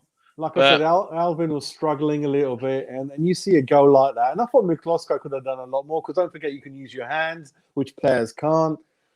Just do something. And he just is a right mess, Gatesy. 6 minutes, 1-0 down to one of our sort of games we hate to lose. And it's 1-0 down. And disappointing start. Yeah. I mean, Chapman gets a good header, goes close. Half-time, it's 1-0. So not really good. 32 games unbeaten. You're 1-0 down to the leaders. I wonder what the fans are saying at half-time, really. I mean, yeah, I don't know. Perhaps having a go at Lee Chapman. I don't know. But it remained that way for a good kind of towards the latter end of the second half anyway. But before I mention the next goal, is that you see things from sort of Marsh has a free kick. And again, I was talking with Marzi for Burrows. You see a lot of the dicks in him in terms of free kicks. Yeah. He's so good at that. And Marshy flicks it to Burrows, smashes it, and a good save by Schmeichel. So Schmeichel is being tested a lot. There's a good shot by Martin Allen shortly after that, around the 60th minute. Martin Allen always liked a good shot. If you can see the goal, he's going to go for it. Jazz, Martin Allen, Jazz, the one thing I remember this game, because I I cannot take Schmeichel fucking seriously with them trousers on. He looks like a right bellend, doesn't he? What is it with goalkeepers with them trousers? The one who is it? Who is that? Is it Mark Poom or whatever it was? The Derby one. He was the one who always used to. And that Crystal Palace one. Is it Kyrie or Gabor Kirai? Yeah. Fucking, they look like idiots, didn't they? With them. Fucking, what a signing! What a signing, though, isn't it? What a signing! By the way, Jazz. Yeah. Look what I got. Is it Captain Morgan, sir? I believe so. Is it the Mount Gay? I think it was Captain. Is it this I one? believe it was Mount Captain. Gay? No, I'm sure it was Captain Morgan. I'm fairly sure it's Captain Morgan. I've got. I think Yes, it is. If you've never had rum, spiced rum, ladies love spiced rum. So it's a really nice tasting drink. It's smooth, and I think if you haven't drunk rum before, try that, and then you can move on to the other one. Yeah, Jazz, it was hilarious, because obviously we went to the pub on Sunday, and Gatesy was like, Duke was like, "Oh, so what do you want to drink?" And he was like, "A pint." He went, "No, I'm going to have a rum." So we done that. Obviously, so we had that, and then it was my round, and me being me, because you have to do it all on the app. He had 2 different kinds of rum and a little bit of Coke about that big. Oh man, I hate. I was saying to him, "I've got to drive tomorrow." Oh, hello. Lawrence is making a suggestion. Kentucky bourbon. Yeah, I've got Kentucky. Is that Jim Beam? Bourbon somewhere. Is that Jim Beam? I'm trying to remember. Let me ask you what he thinks about this one. Hang on, Woodford. This is big. This is big with the American guy. The Woodford Reserve. Aye. The Woodford. That's a nice one. Yeah, that's a nice one. He's like just said, Jim Beam. I've got some Jim Beam actually in the cupboard, Lawrence. Jim Beam is much better than Jack Daniels. I hate Jack Daniels. Jim Beam's all right. I've got some Canadian ones in there, Crown Royal, and anyway, back to the subject. Oh, Peach will like you. Anyway, back to the Man United game. Sorry, guy. So listen, they're with us. Don't worry. Yeah, I'll show you Canadian club in a minute. So anyway, we're 1-0. Yeah. All right, I'll show it now. All right, let me get it out of the way. Then it's done. Peach for you, darling. Canadian club.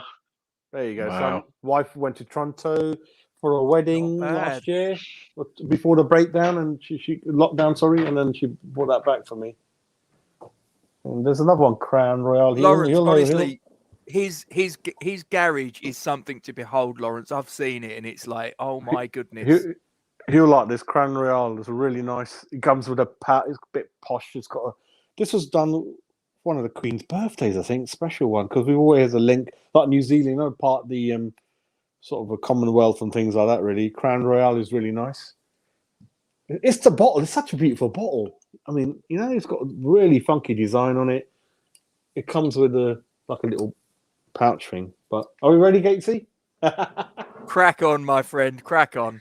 This is a little bonus for you people. We do talk about football, but we talk about other things, and one of them at the minute is different types of rum. So there you go. Yeah, there you go. So we're 1-0 down. We've had 2 good shots at Schmeichel in the second half. So we're getting in the game. It's end to end, and we're 1-0 down, but we're certainly not phased. We're not nervous.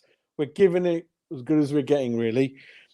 And then after 17 minutes, Matty Holmes, who's going to feature in a lot of these things, and goes back to Gatesy saying how he moved to Blackburn later on for a lot of money. I mean, the guy just shows a lot of improvement and skill, and Harry, again, I think, had a hand in it, bringing him from Bournemouth, I believe.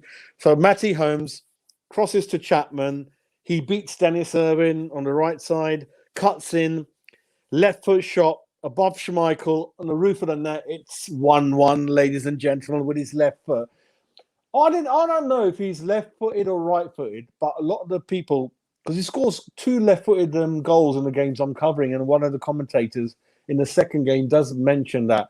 Don't see too many of them, I think, and one of them says, like Andy Gray.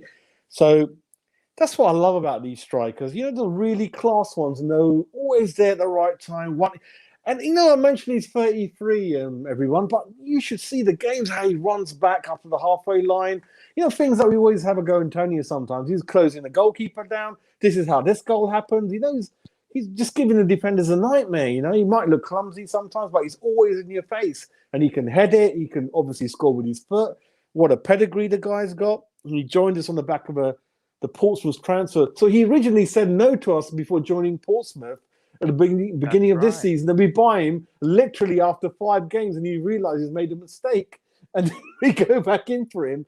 And then we sign him. I just remember that. But so it's a case of beating Irwin, cuts it in, Holmes crosses it, and then he kind of gets tangled next to Schmeichel, and it's in the roof of the net, really. So there's a big kind of goal. The crowd go.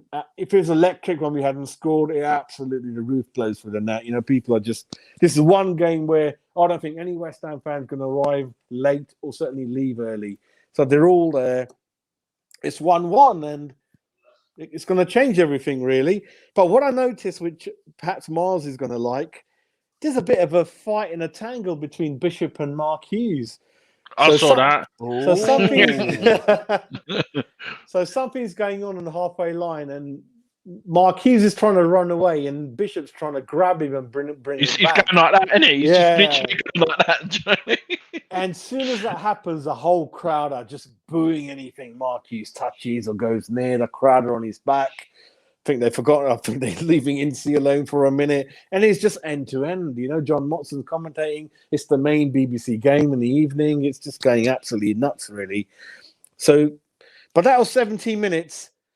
And all I will say is, if it's 1-1, don't go downstairs wherever to grab a pint, even if you could. I'm not sure what the rules were then, because only 180 seconds later, 73 minutes, and yes, we have taken the lead and turned the game on its head. And I remember this game, Gatesy, listening on the radio, went absolutely bonkers. It's a long clear. So this is one of those, what Miles is saying, it's a long Miklosko clearance, which usually without touching anything or bouncing ends up in the penalty area, the other penalty area. So it goes to Matt Holmes, and literally it nearly goes to the goalkeeper. Chapman puts pressure on the goalkeeper, and Schmeichel can't quite gather it. Then it ends up with Holmes on the wing. He wins it back. He passes to Morley, and then he just kind of shoots before Schmeichel. Schmeichel is literally trying to pick it up, and perhaps the VAR would have said, Morley, you've kicked it out of his hands. It's that close. So it's just a case of a long ball.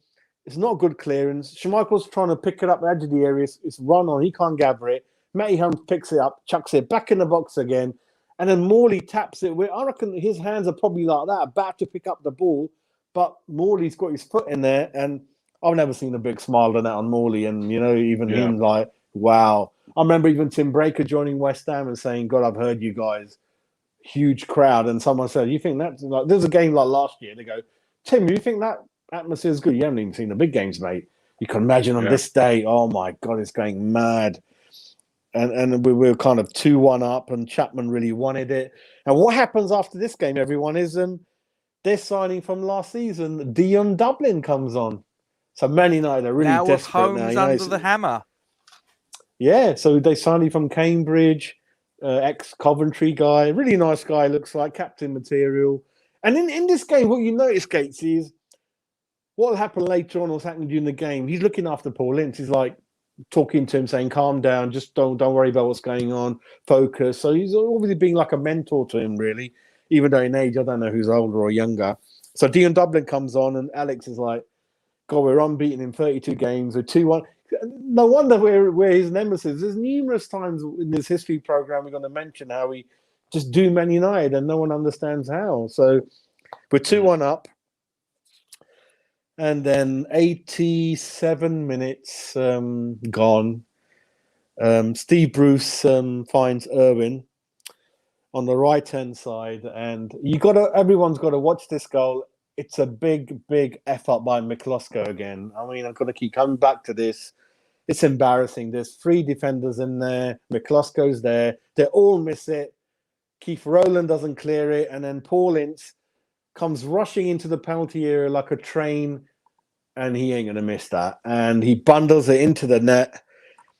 He scores. And ladies and gentlemen, yeah, it was a draw, but it felt like a loss to everyone, you know, when you gone that close, and what a win that would have been. And just fed up. I'm just not happy with the back four. I ain't going to say too much against Tim Breaker, but McCloskey, Alvin Martin should know a bit better, especially with the numbers in the box.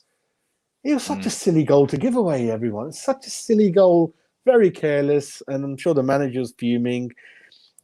It's 3-3. The game ends, and 2 things I noticed when the game ends is that Trevor Morley apparently has said something to Paul Ince, and he's going nuts. He's telling the referee that something's happened. You got to go and sort it out. I don't know. I don't know what it was. Morley's like, wonder what was said. I can imagine.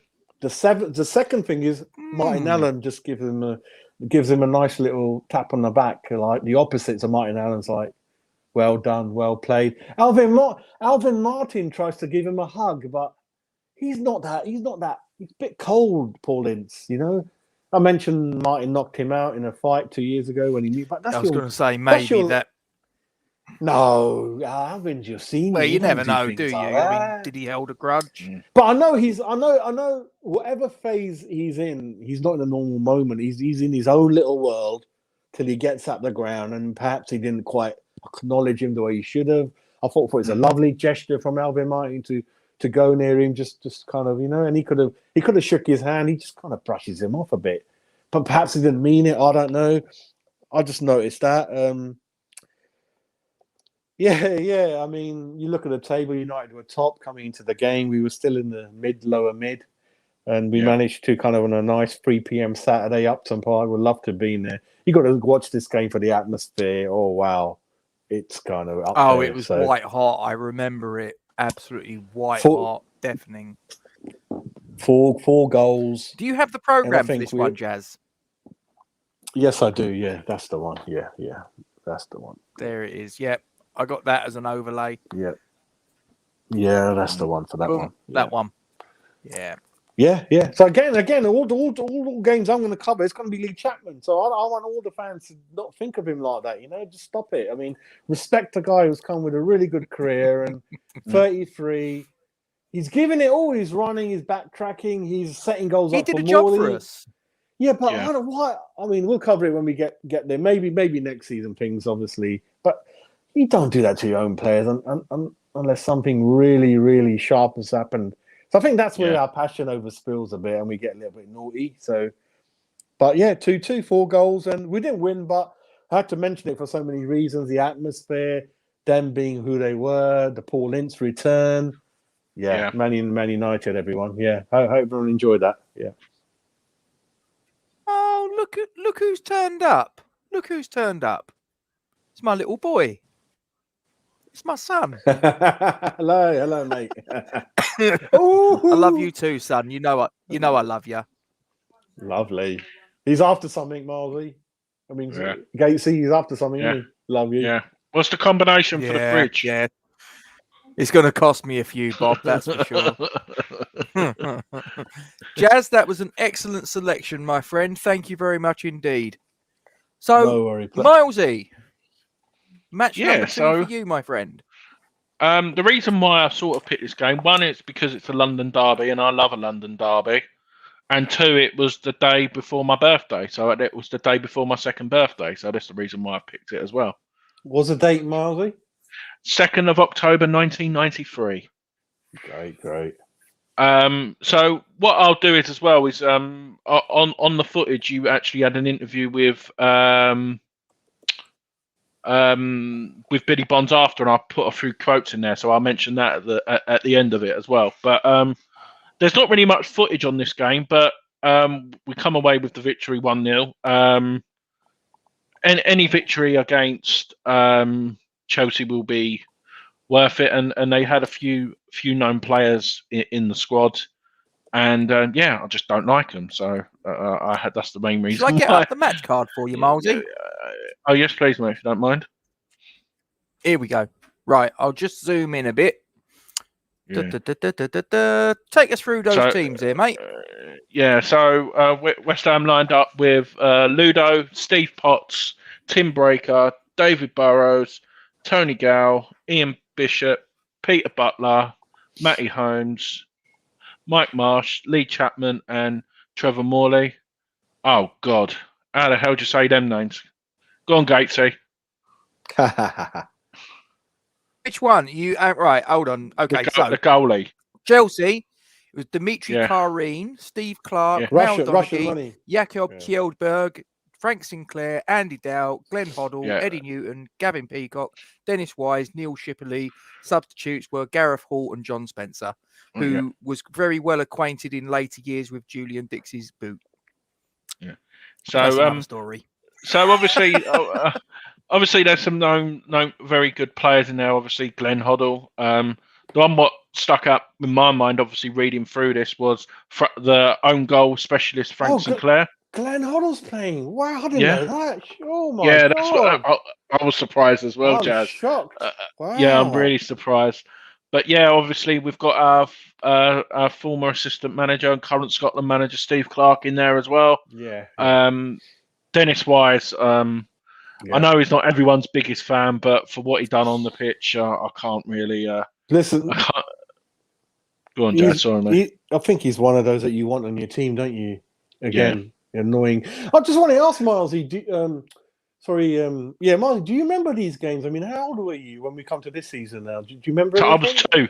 I was 2. Oh my God. Yeah, no point saying anything. Yeah, wow. Yeah, so like I said, Jazz, when I say I do my homework, I actually do. I've got all the DVDs from 1986 all the way up, and literally I study it, like I said, on my phone. So all the games, I get the fixtures up anyway, and certain games, and then that's how I narrow my through. That is so hard for you, because I don't know about Gates. I remember everything we've gone through so far, all the programs. So that's hard, mate. That's like someone told me 1968. So I won't have a clue, mate. I'll have to that's hard. No, I really do love it. I'm not going to lie. This is the reason why I wanted to come up with this show with people with their memories, because all I've got it's like what people say now. Some people who've had kids now, they won't even know Upton Park. Do you know what I mean? Like you remember this season, don't you? Sad, isn't it? yeah. I remember having my bottle of milk and then falling asleep after 20 minutes. Farley's rusks. Yeah. Oh, lovely. But no, this like I said, there's for your first season back, the main objective was staying up and obviously winning some crucial home games. So that's the main reason why I selected this one. And you know me as well. I love a good goal, but I'll get onto the goal in a second. First real action of the game was from Mr. Burrows himself. Picked the ball up in the Chelsea half, and then took a couple of touches, Jazz. And it shot from 30 yards. And literally, I know what you were saying, the comparisons to Dixie. In my notes, I thought it was Dixie before the commentator said who it was. Literally, it's mad, isn't it? It is mad. it's a sensible twin of Dixie. He'll never get booked. That's the only difference. Yeah. But no, it was very close, and the goalkeeper looked a bit worried eventually when the ball was starting to get close. The one thing what I did notice, like you said, is how close to the pitch. You've got fucking no chance of getting out of the way of them balls, have you? If it's like close from close range, have you? You've got absolute no chance. So I wouldn't want to be on the front through row. Did you get close, Gatesy, even where you sat? Did you get it nearly? Oh, yeah. I had a couple of near misses. Size 5 once or twice came very close to smacking me right in the schnoz. but Gatesy, when you're there, because I've never been at that, I'm always bloody in the cloud. So can you appreciate how fast the ball flies? The power they've got. Because I always wanted to honestly, because I used to sit Bobby Moore lower, and I'd be if you can imagine sort of like the goal was obviously in front. I was the goal was to my left. Oh, right. So I was to the right of the goal, if you will. Yeah. And I mean, if there was a shot that went sort of like a little bit wide, and it's in my general direction, it's like duck. So. So you can. And nobody sat down. I mean, for Christ's sakes. I mean, we were saying the other day on one of the streams, wasn't we, about where I am now at the London Stadium, and I'm right up in the gods. I'm back row. There's nothing behind me that there's no one behind me that's still in the stadium. That's how far back I am, and so I've got no chance of getting hit there. It's completely a different animal. But Bobby Moore lower. That was like ooh. Yeah, I remember Gatesy. I can't remember what game it was. It was a cup game. I think it was when we played Wolves when we the last year at the Boleyn when we won in the FA Cup and Jedovic scored. But we were sitting in the lower because we wanted there was like 10 of us, and that was like the only place we could all hit. And in the warm up there was a near miss, and it hit. Someone was sitting there with eating their pie, and the ball hit the chair next to them and flew back. It's like you can imagine what it'll be like. Those pies are hot, mate. They're really hot. Do you know what? What I find? I find that there's no in between. The pies are either stone cold or they're like molten lava. There is no in between. Yeah, I'm a bit of a messy eater, so I don't risk it. I just go for an easy burger myself. But I remember my mate from the East End. He had a pie, and it was he was like, I don't know. Yeah, he was like properly like struggling with it because it's so hot. Because you got a tissue if you're lucky, but there's nothing else. He had an asbestos throat. Kent's in the building. He is. Kent's in the building. I did put his comment up just there. Yeah. In fact, I just put another one up. There you go. Yeah. Duke's from Kent. They must know each other. He's from Kent, isn't he? Yeah. 4-0 Shipley. County, in fairness. Neil Shipley was from the same area, Hillingdon, where I was. Yeah, a Chelsea boy, and went to Palace. But he doesn't look different. Yeah. You won't recognise him now. Wow.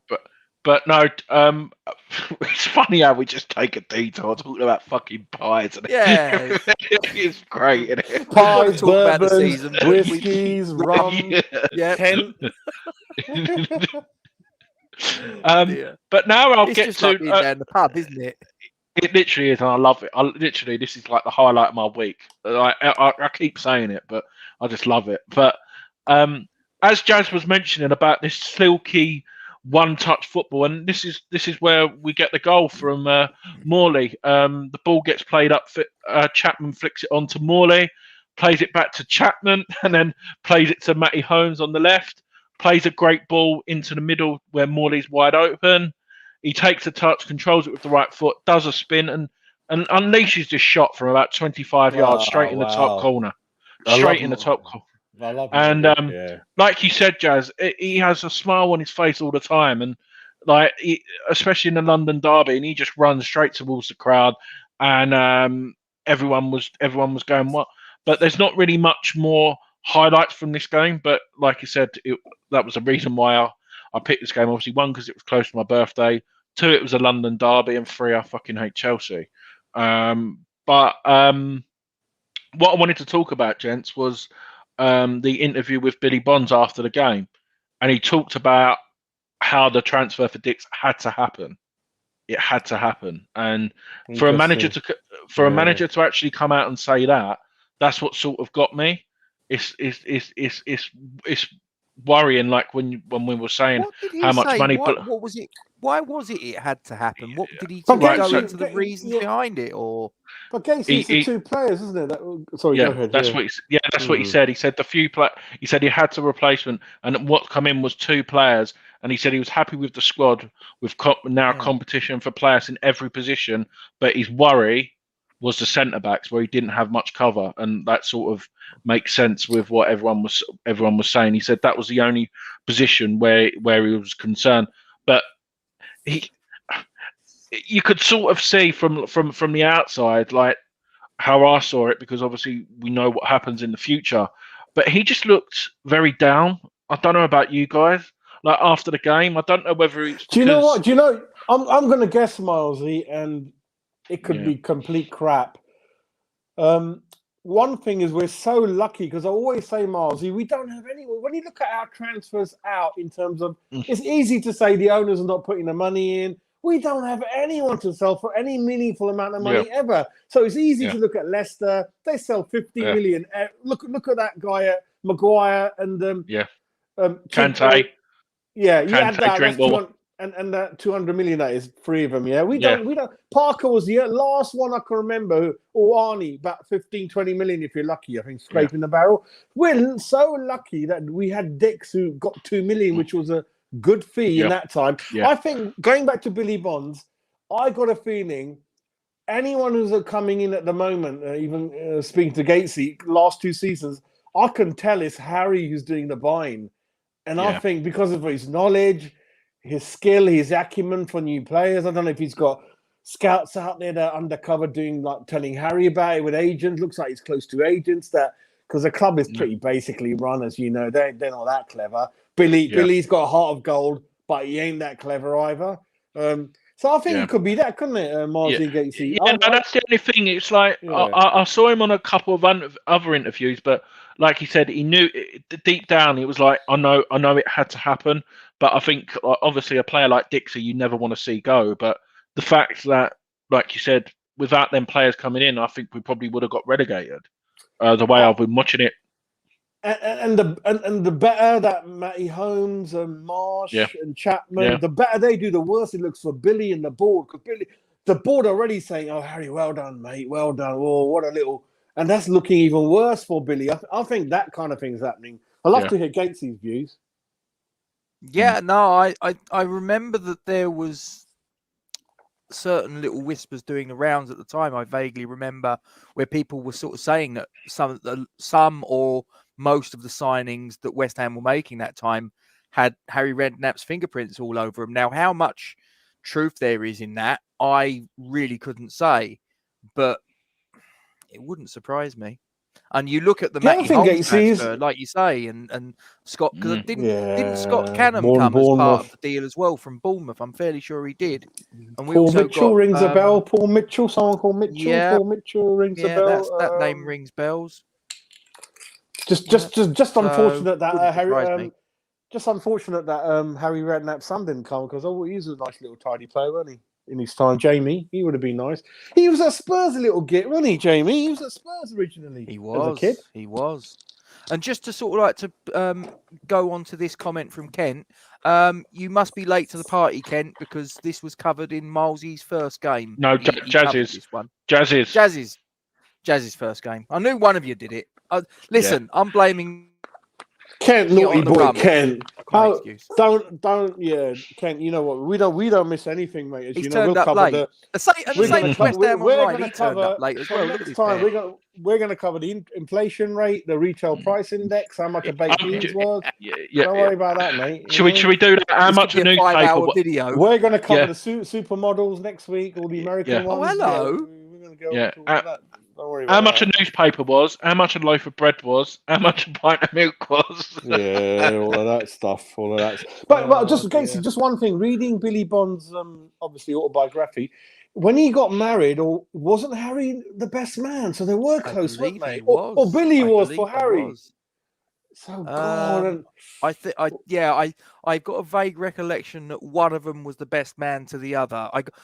I've got a funny feeling that Frank Lampard might have been Harry Redknapp's best man, but I've got a funny feeling that Harry Redknapp was Billy Bonzi's. I don't know, but I've just got a vague recollection somewhere in my head that that's correct. But they're very close. know. The family all get on, and what I've been told by some they people were. who know Frank Lampard is no, I mean Frank Lampard and Harry, they're all close. Those guys, and the Lampards and the Redknapp. Well, I remember a couple of years back going to a job where they had a window cleaner who was Billy Bonzi's brother.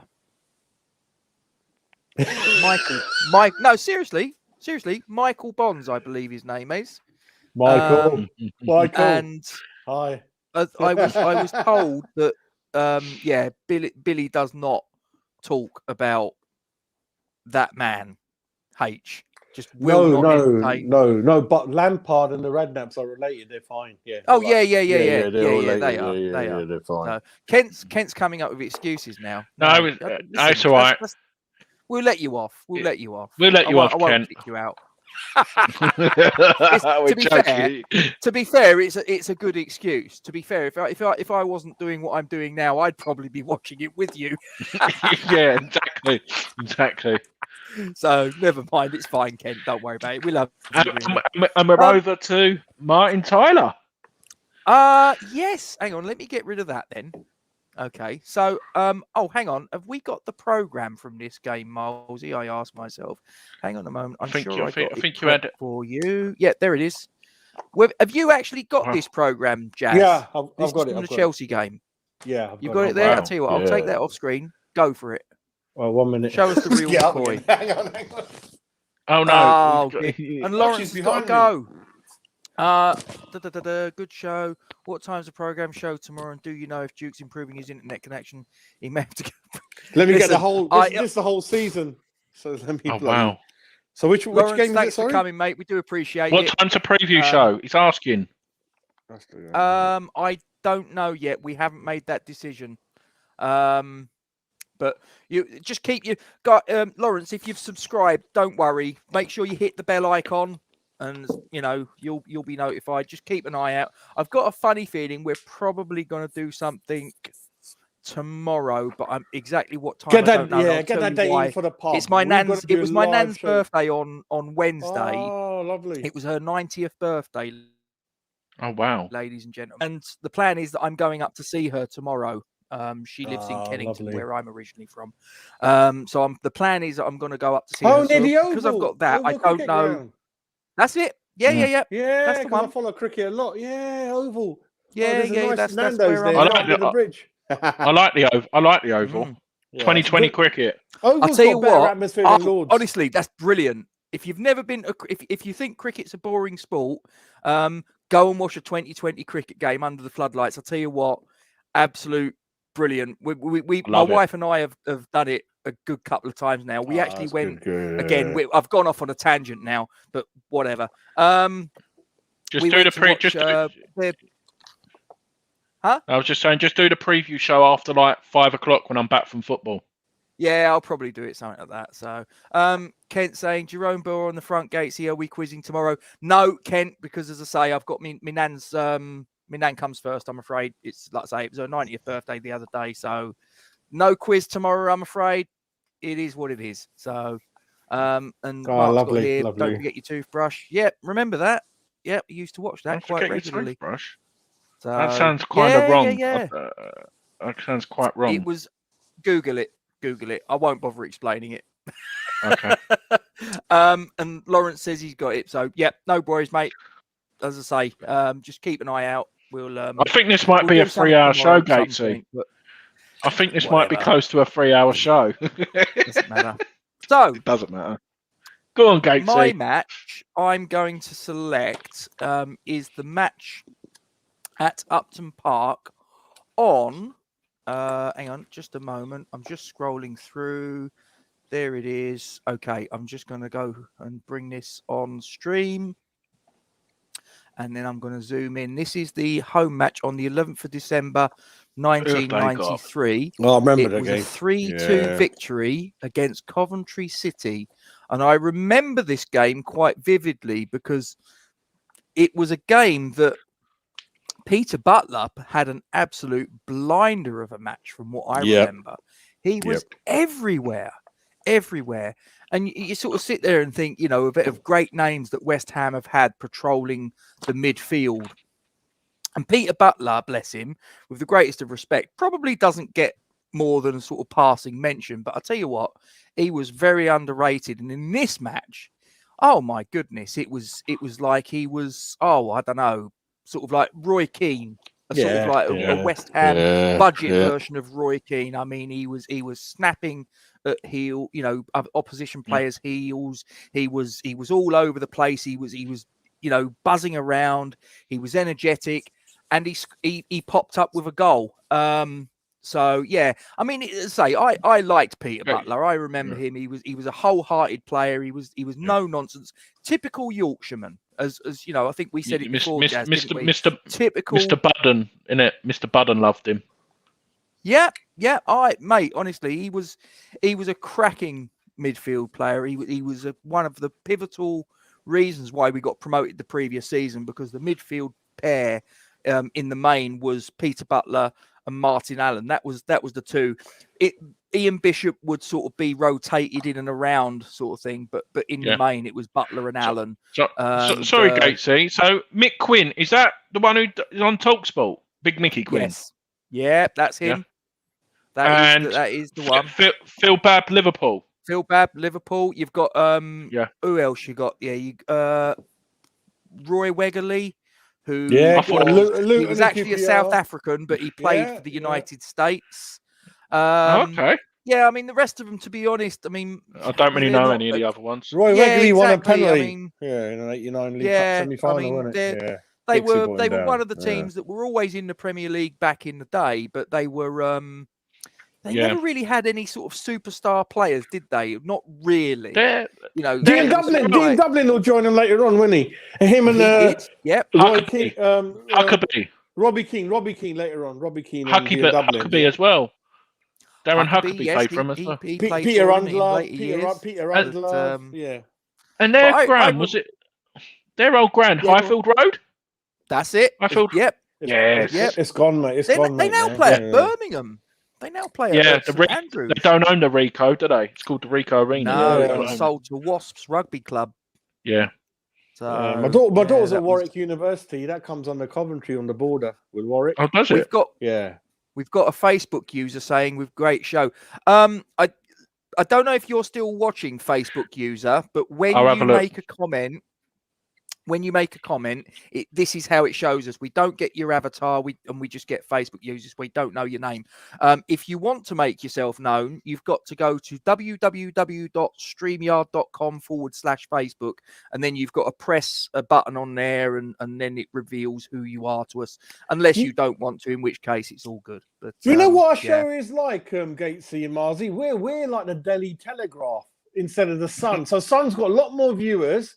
But we got our select, knowledgeable, good level people. I think it's quality, not quantity with us. Like instead of barking 4 programs every day about the same bloody thing, we're doing something original, and it's deep, it's knowledgeable, and we go off on tangents every 5 minutes, don't we? We are the Daily Telegraph, mate, of channels, West Ham channels, definitely. I love it. Honestly, this is remember great. Peter Undlove. He's right. He was a nippy player. He was decent, not sort of top level, but he was Zimbabwe, I think, originally. Yeah, that's right. Yeah, he was Zimbabwean.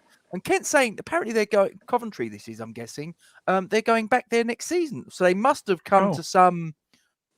Well, I better ask my daughter what's going on with Wasps to use the Rico Arena. Did you know? And again, this is me going off on a tangent. Did you know? Because obviously they're playing at St Andrews at the minute, right? Yeah. Do you know what it's called for sponsorship reasons? What? The Trillion Trophy. Yeah, the Trillion Trophy Stadium. Really?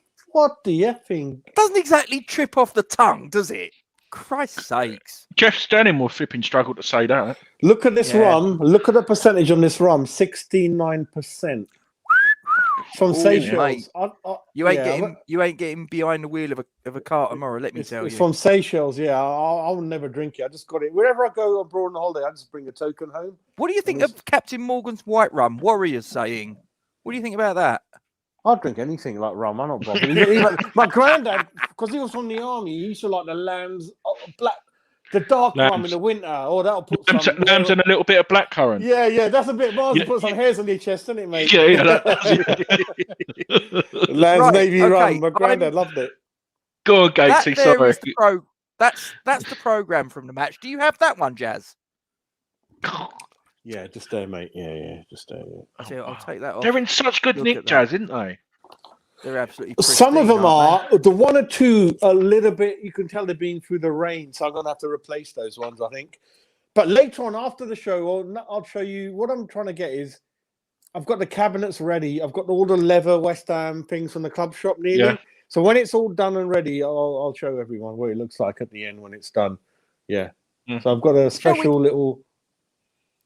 Shall we get him out?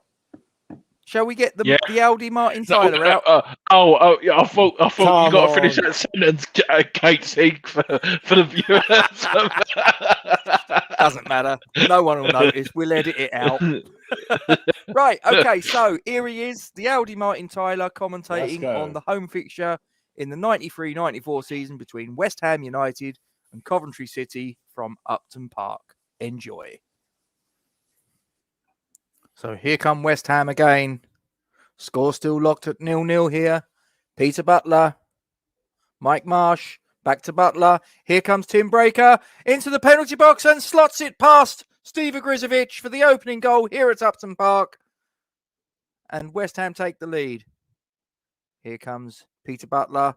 Marsh. Butler. Morley. Butler into the penalty box. And that is number 2 for West Ham. A fantastic goal by Peter Butler. He really is having a fantastic first half for the men in claret and blue. And the ball's played in to Wegerle. And Julian Darby makes it 2-1. Coventry get a goal back. Julian Darby with the goal.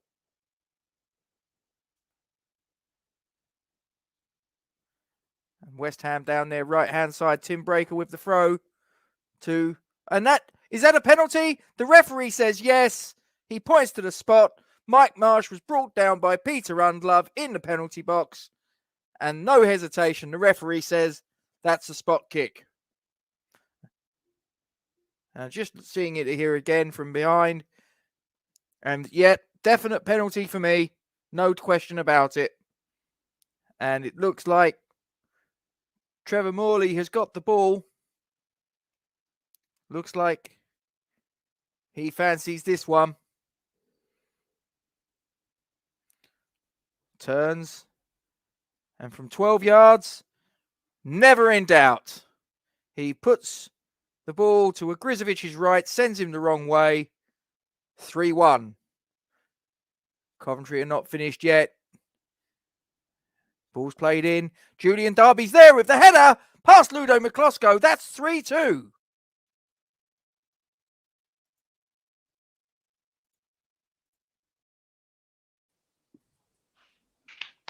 Julian Darby, 3-2. Pain in Julian the backside, Darby. Son. Yeah, he was. But I'll tell you what, Peter Butler had a cracking game. Peter Butler had a cracking game. I got a vague recollection. I've got a vague recollection that I read it in the newspaper around the time, and it's one of them things that stuck in my head. You remember the Real Madrid legend Ferenc Puskás, the Hungarian international? Yeah, Hungarian. When they won I'm 5 fairly European sure Cups, I remember reading that. Yeah, I'm fairly sure he was at the Bowling Ground watching that very game. And he commented that Peter Butler had a fantastic... Do you know what I mean? I mean, that's high praise. I mean, this is a guy that played in a World Cup final for Hungary. Something signed European Cup winner. Oh, my. Oh, I'm fairly... I've got a vague recollection. I remember reading that. It's one of them things that just... I remember reading it at the time, and it stuck. You know, you get praise from a guy like that, legend. Oh, no, Milesy, we don't remember Puskás. We're not that old. Well, for 1950, but imagine getting something signed by him because he was. But obviously, I know the name. I know the was, name because obviously he's a legend of football. I think he's an honorary, with like De Stefano. I think the honorary presidents, whatever, of the club and people like that. I've done the Real Madrid tour, by the way, with a little one. I haven't done Barcelona yet, and the little one here, because of the little Ronaldo fans, aren't they? Gatesy little ones, and so he wanted to go there, and I wanted to. Oh God, I ain't gonna tell you what the shirt price was. Scott wants to know what you're drinking at the minute, Jazz. What have you got in your glass?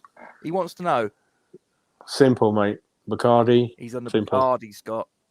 Nice and easy. But no mucking about. It's going to be that. Well, next time when that one run out, Mount Gators, I'm nearly overlapped into a Chris Waddle masterclass. If only. I just wanted to add to that, Gatesy. What I remember about this game is, yes, mate. Being on Match of the Day. Obviously, I'll never forget when our game's on the Match of the Day. Yeah. The other interesting thing is when we won this game for the first time, perhaps the only time, we entered the top 10. So when you see the table at the end of the game, we were in ninth position after this game. And I don't think it happened again, or we were 10th. So for that time, I thought, oh my God, we are going up, aren't we? From being really down at the end. So the team was coming together. And I remember that. Really good win. And we were 9th. And I thought, oh my God, that's a big thing. You see the table, you think, and then you get greedy, you think, oh, are we going to go 6th, maybe 7th? Where's this going to end up? And it's our first season back in the big time, don't forget. Another stat for you lot is, if I go back to the late 80s, Coventry and Leicester were the two clubs we used to have our best record against, historically. Leicester and Coventry would always beat these guys. I'm not going to look into what's going on at the moment, but if you ever see, amazing records against these two clubs up to the late 80s points. And I think... Leicester's been obviously a bit up and down, but Coventry and Leicester, we always beat these clubs. I think if you look in the record books, it'll be up there. I don't know. Hold on, Jazz, do you mind if I just interrupt? I just want to pick Tom up. Hang on. Are you telling me, Mr. Burford, that in the middle of this stream where we're winding the clock back and we are here for over 2 hours for your entertainment, you buggered off for fish and chips? No toilet break. Do you know what? We can't even go for a wee, mate. I don't know what to say. I don't know what to say, Mr. Burford. I really don't. That's terrible. What do you do? And, hang on. Where the hell are you going, Ken? Where are you going? Goodness you want a ticket for our catch-up? You can watch us on your phone. We've only got one gold ticket left, don't we? Going for £400 now. We don't want to lose viewers. No, he wants to do catch-up in the pub, doesn't he? Ken Hammers wants to catch up in the pub, doesn't he? Talk about Kent with Duke. I told you. The good old days. Yeah. Your third match, sir. My third match, Hit us with. Yeah, my third match is going to be... It's an away game. It's a midweek game, under the lights again. And if you ever watch this game, the weather, in terms of rain, it's incredible. It's one of the... I'll explain a bit later on how bad it is. I mean, rain's rain. You're UK. Who cares? But this torrential rain is something else when you look at the players, the state of their kits, their hair, and even one of the goals. So one of the goals was so bad. So Sky cameras get steamed up. So the guy actually crossing the ball for one of the goals, I'm not sure who it is. It's that bad. And I'm like, I've never seen it like this. Can you clean the lens? But it's one of those really wet, drab sort of evenings. Well, but another thing I want to... Look at this. I'm just going to... Tom sort of said didn't want to hog the chat. That's Tom's fine. on form. Look at his next comment. Yes, it's that is the one. But it's away. It's a away game. There you go, Mr. Burford. All for you. It's a 2-0 win. But the other thing was, Gatesy, it's at the Dell, which as kids growing up, is a very unique ground. I mean, I've drove past it once in my life. It used to have that funny stand at a peculiar sort of shape, wasn't it? It wasn't straight. It used to dip down. And we used to have some really good games when John Lyle tackled Laurie McManamy. I mean, you know, the Geordie boy. Proper old ground, wasn't it? It was really compact and tight. And we mustn't forget Southampton. I think like Watford around 82, 83 finished second or third. They had really good, exciting players. Armstrong, the kind of Wallace, three brothers. So perhaps in the only time in history, three brothers have played for a club. Rodney, Danny, Ray. So famous for a lot of things, a lot of skill. And Southampton, it's a nice area, nice university, nice little area next to Bournemouth, Brighton, all that type of area. So I picked this game because I, again, remember it was live on TV. I haven't got the program because it's an away game, but I think it was the Monday, Gatesy. I need to double check on my records. I think it was a Monday. Not too sure. I think it was a midweek game. So it's November the 29th. We're kind of 10th position coming into this game. And the crowd is only 13,000. So Southampton, again, they always struggle to get the crowds in. We're getting around 20s and 19s. Then I don't think the Dell held that much, did it? I'm fairly sure that could be. It would have been more or less capacity. It could be. I mean, you look at our team. We got the Gale replacing Alvin Martin. Apart from that, it's the same. Ludo, Potts, Breaker, Burrows.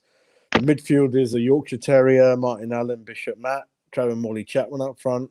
They're playing a very unique 1-4-5-1. Yeah, so Ian Dowie's up front for them. We don't all remember him. And well, Letitia is a legend in my eyes anyway. But the next guy is Paul Allen. Paul Allen, the bloody I don't want to say the legend of 1980. The snake isn't in midfield. Paul Allen. You're not having it, are you, Jazz? No, I've got no time for him, mate. You don't do that to John Lyall. You do not do that to John Lyall. No, I would. I know players who've crapped their pants even saying, John, I'm going to be like 20 minutes late for training. And Mark Ward said, he's my dad. A lot of players have said, when I needed guidance, a father figure, oh my God, you do not do that to John. I remember Alan Devonshire saying that as well. You do not do that to him. Especially, all right, we nearly went down in 84, 85. But guess what? What happens to people like that? We had the best season next season, so up yours, and he went to Tottenham. I can't believe people in that. No, I don't want to go into it. But anyway, so West Ham Spurs, we're 10th in the league. And Marzi, I'm not sure if you're listening. It rains a lot in this game, mate. It rains a lot to the point. The first goal, I don't know who's crossed it in because Sky Sports lenses gets clouded. You can't see anything. No one's wiped it. So I've never seen that before. Torrential rain. Bishop with his long flying locks. Cold at South Coast as well. It's going to be cold. Cold, mate. Yeah, lenses are crowded. So the first goal happens after 31 minutes. So there's a cross to Chapman. He kind of gives it to Morley. So actually, it's a Matty Holmes who kicks it. Like a lot of the games, it's Matty Holmes or Marsh or Breaker. Them three are all the ones who start off attacks that comes to goals. So Matty Holmes crosses to Chapman. He gives it to Morley, and Morley just puts it in the back of the net. So it's a great combination between the two. And I keep banging on about I love 4-4-2. I love the big man, little man combination. And it's working to a treat between these two. We're 1-0 up. And it only takes 7 minutes, 38 minutes, we're 2-0 up. And it's Chapman. So it's a long goal kick by Miklosko. What you notice about this is the goal kick is really long. And it gets to Trevor Morley near the edge of the area. And it's mad, isn't it? But he brings it down with such skill that, like you said, if he was a Man United Liverpool player, they'll be talking about it for ages. And Morley Gates, he's one of those players, he doesn't know how good he is. He doesn't show off. He's a simple Nottingham lad. He just doesn't know how good he is or how much we love him, which is a bit of a shame. So love to meet him one day. So he brings it down. He probably knows now. I think he probably knows now, but probably at the time, I think you're right. Yeah, he comes across as a very, very clever player, clever guy. He's fluent in Norwegian. He lives there, talks really well about the game. He's big on their TV channels.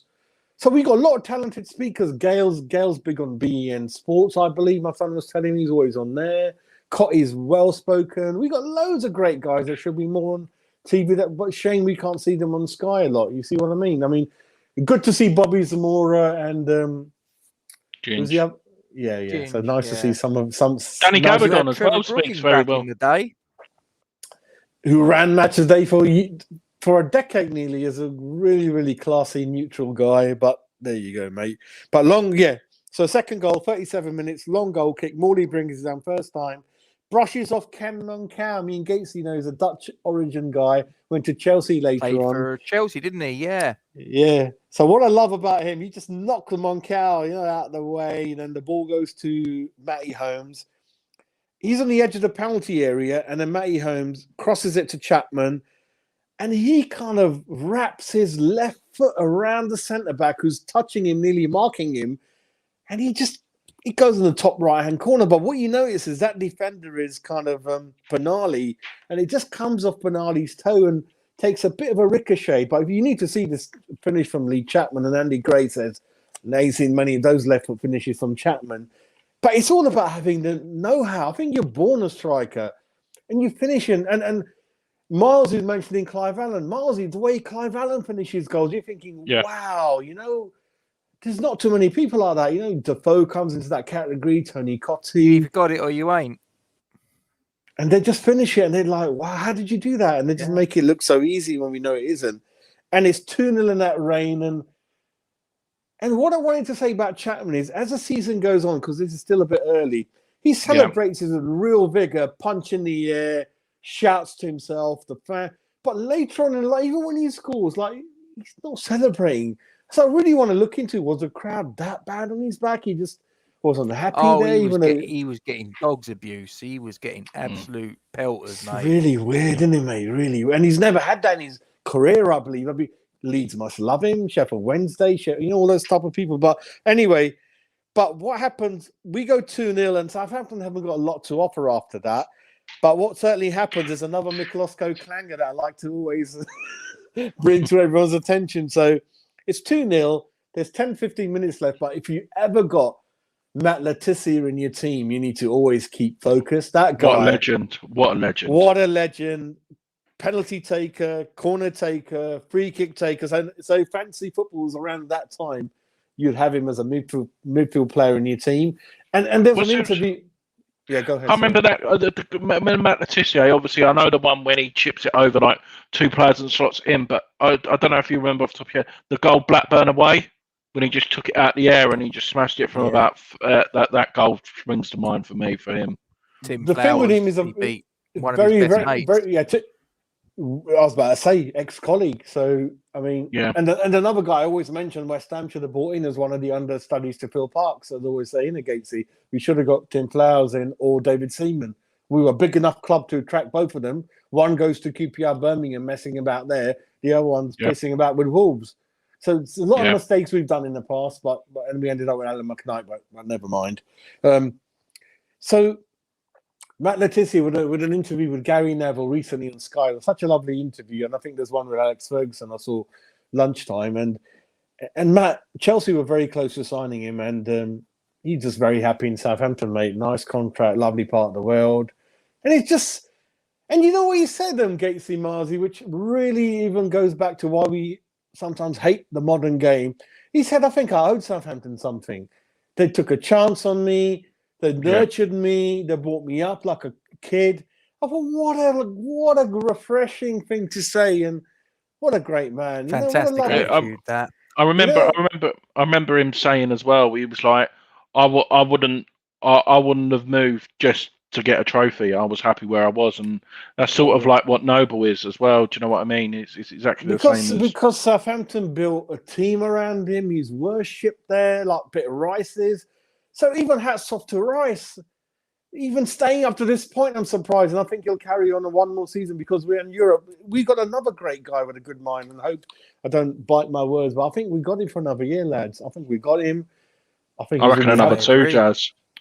2, and I'll probably faint. I'm really so happy for the kid, and he's always be worshipped by us, brought up the right way, and Southampton, like going back to Graham Rousseau and Gatesy Marzi, this is a club that obviously attracts players from Guernsey and Jersey Islands. I've never been there, but with the name Matthew Le Tissier is kind of a bit like French, kind of all that kind of thing. So so they attract a lot of that down there. So Yep. all that kind of thing. The Jersey cows. You always see the Jersey cow milk, but it's like a yellow colour, thick colour, creamy colour, next to the normal semi-skim that we normally get. But anyway, so it's a McCloskey clanger. He doesn't hold onto the ball, but I can perhaps think about the weather, but he doesn't catch it. And then Letitia is really on goal because McCloskey, instead of holding it, he lets it go. Letitia, the way he is, he's onto it. But to be fair to McCloskey, one-handed, falling back, he kind of gets hold of the ball and he brushes it aside from his chest when he's about to knock it in. And then he kind of recovers well, to be fair, and we just hold on and win 2-0, really. So, yeah, again, the memories of just being live on TV, the Dell for historical reasons where we're going to start to lose these grounds, Gatesy, as we do the historical program, really. Slowly, we're going to say goodbye to the baseball ground, goodbye to the Dell, goodbye to a lot of various grounds. So, good old traditional ground. And I drove past it, but I never had the luck to ever watch a game there, Highbury Stadium. The clock end, the marble halls that I used to hear about, the Highbury, as you know. All that kind of thing. So this was a White nice Hart kind Lane. of Sunday comfort kind of game. I don't want to talk about it. I don't know. Yeah. Main road. Well, we may mention it in a little while, yeah, ladies and gentlemen. We may mention it in a little while. Main Road, I went there once in the FA Cup. Remember that? That's when Lomas scored against his old club, wasn't it? Lomas. Yeah, I think King Clancy, if I remember rightly, King Clancy scored a goal quite cut in from the right wing and put it past Craig Forrest for the equaliser. I'm trying to remember who's because going back to your or Berkovic. Berkovic, yeah. Sorry, Jazz. I remember that one. Great old going ground back it was, to Gatesy's guru John Motson. Yeah, I was going to say, Gatesy, how big was it? It must be like Hillsborough vast, isn't it? Main Road, no? I remember the Kipak stand, I think, was the one. It was that was the famous one that was behind. I'm sure that was one of the stands behind the goal. And it was huge. Absolutely massive. You know, proper old school ground. The other thing, Gatesy, was I was listening to John Motson's podcast and he interviewed David Pleat. And at Main Road in 1983... Does he have a podcast?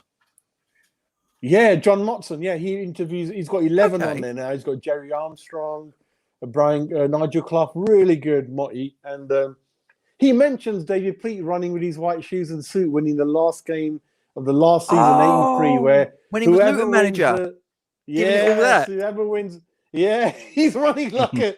Winner stays up. I didn't know, but I didn't know. I think his mother-in-law passed away the day before, so I perhaps wouldn't have done that. Like when my missus watching, I don't know. Maybe he was celebrating. Maybe he didn't like the mother-in-law. No. Oh, David, yeah. David Pleat. One more nerdy. Just sharing one more nerdy fact with our Daily Telegraph listeners. In the 1987 season that we mentioned with Clive Allen, 49 goals, they beat us.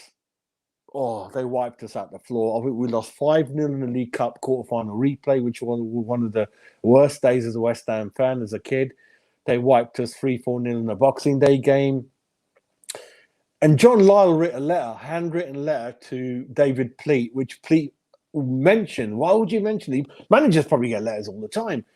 It's just John Lyle's class mentioning, David, really congratulations on the team you've assembled this season. And you must be so proud of having a team like that. I mean, that 87 Spurs team with Hoddle, Waddle, Ardiles, Nico Klassen, Clive Allen. So he just wanted to congratulate. And this is coming from John Lyle, obviously, senior to him. And them two have always had running. We always mention Luton were nemesis under David Pleat. So when we mentioned we won the league title in 1981, we lost, 2 games all year or 3. They'd done a bloody double over us, I think, in that season. So Luton under David Pleat always had one over John. But he just said, and he keeps saying it, he's like, oh my God, John wrote a letter to me. He goes, I couldn't believe it. I'm so proud of John. Shows the class of the man. So John did all these things that we might not know, that's not written in books. That he's too proud to say anyway, and people mention out their memories, really. So that's it for me, Gatesy. No more interruptions, mate. No, that's all good, my friend. All good.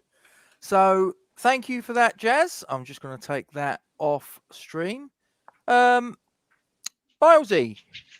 your third Yeah. and final selection, my friend. Yeah, so mine's at the back end of the season now. So this is the 30th of April, and this is our victory to Highbury. Oh. When we Highbury. I want to have that program then, Highbury. I want to have that one. so that was when we got a 2-0 victory. Okay, So Gatesy will probably get the lineups Got the up in a match card second. here.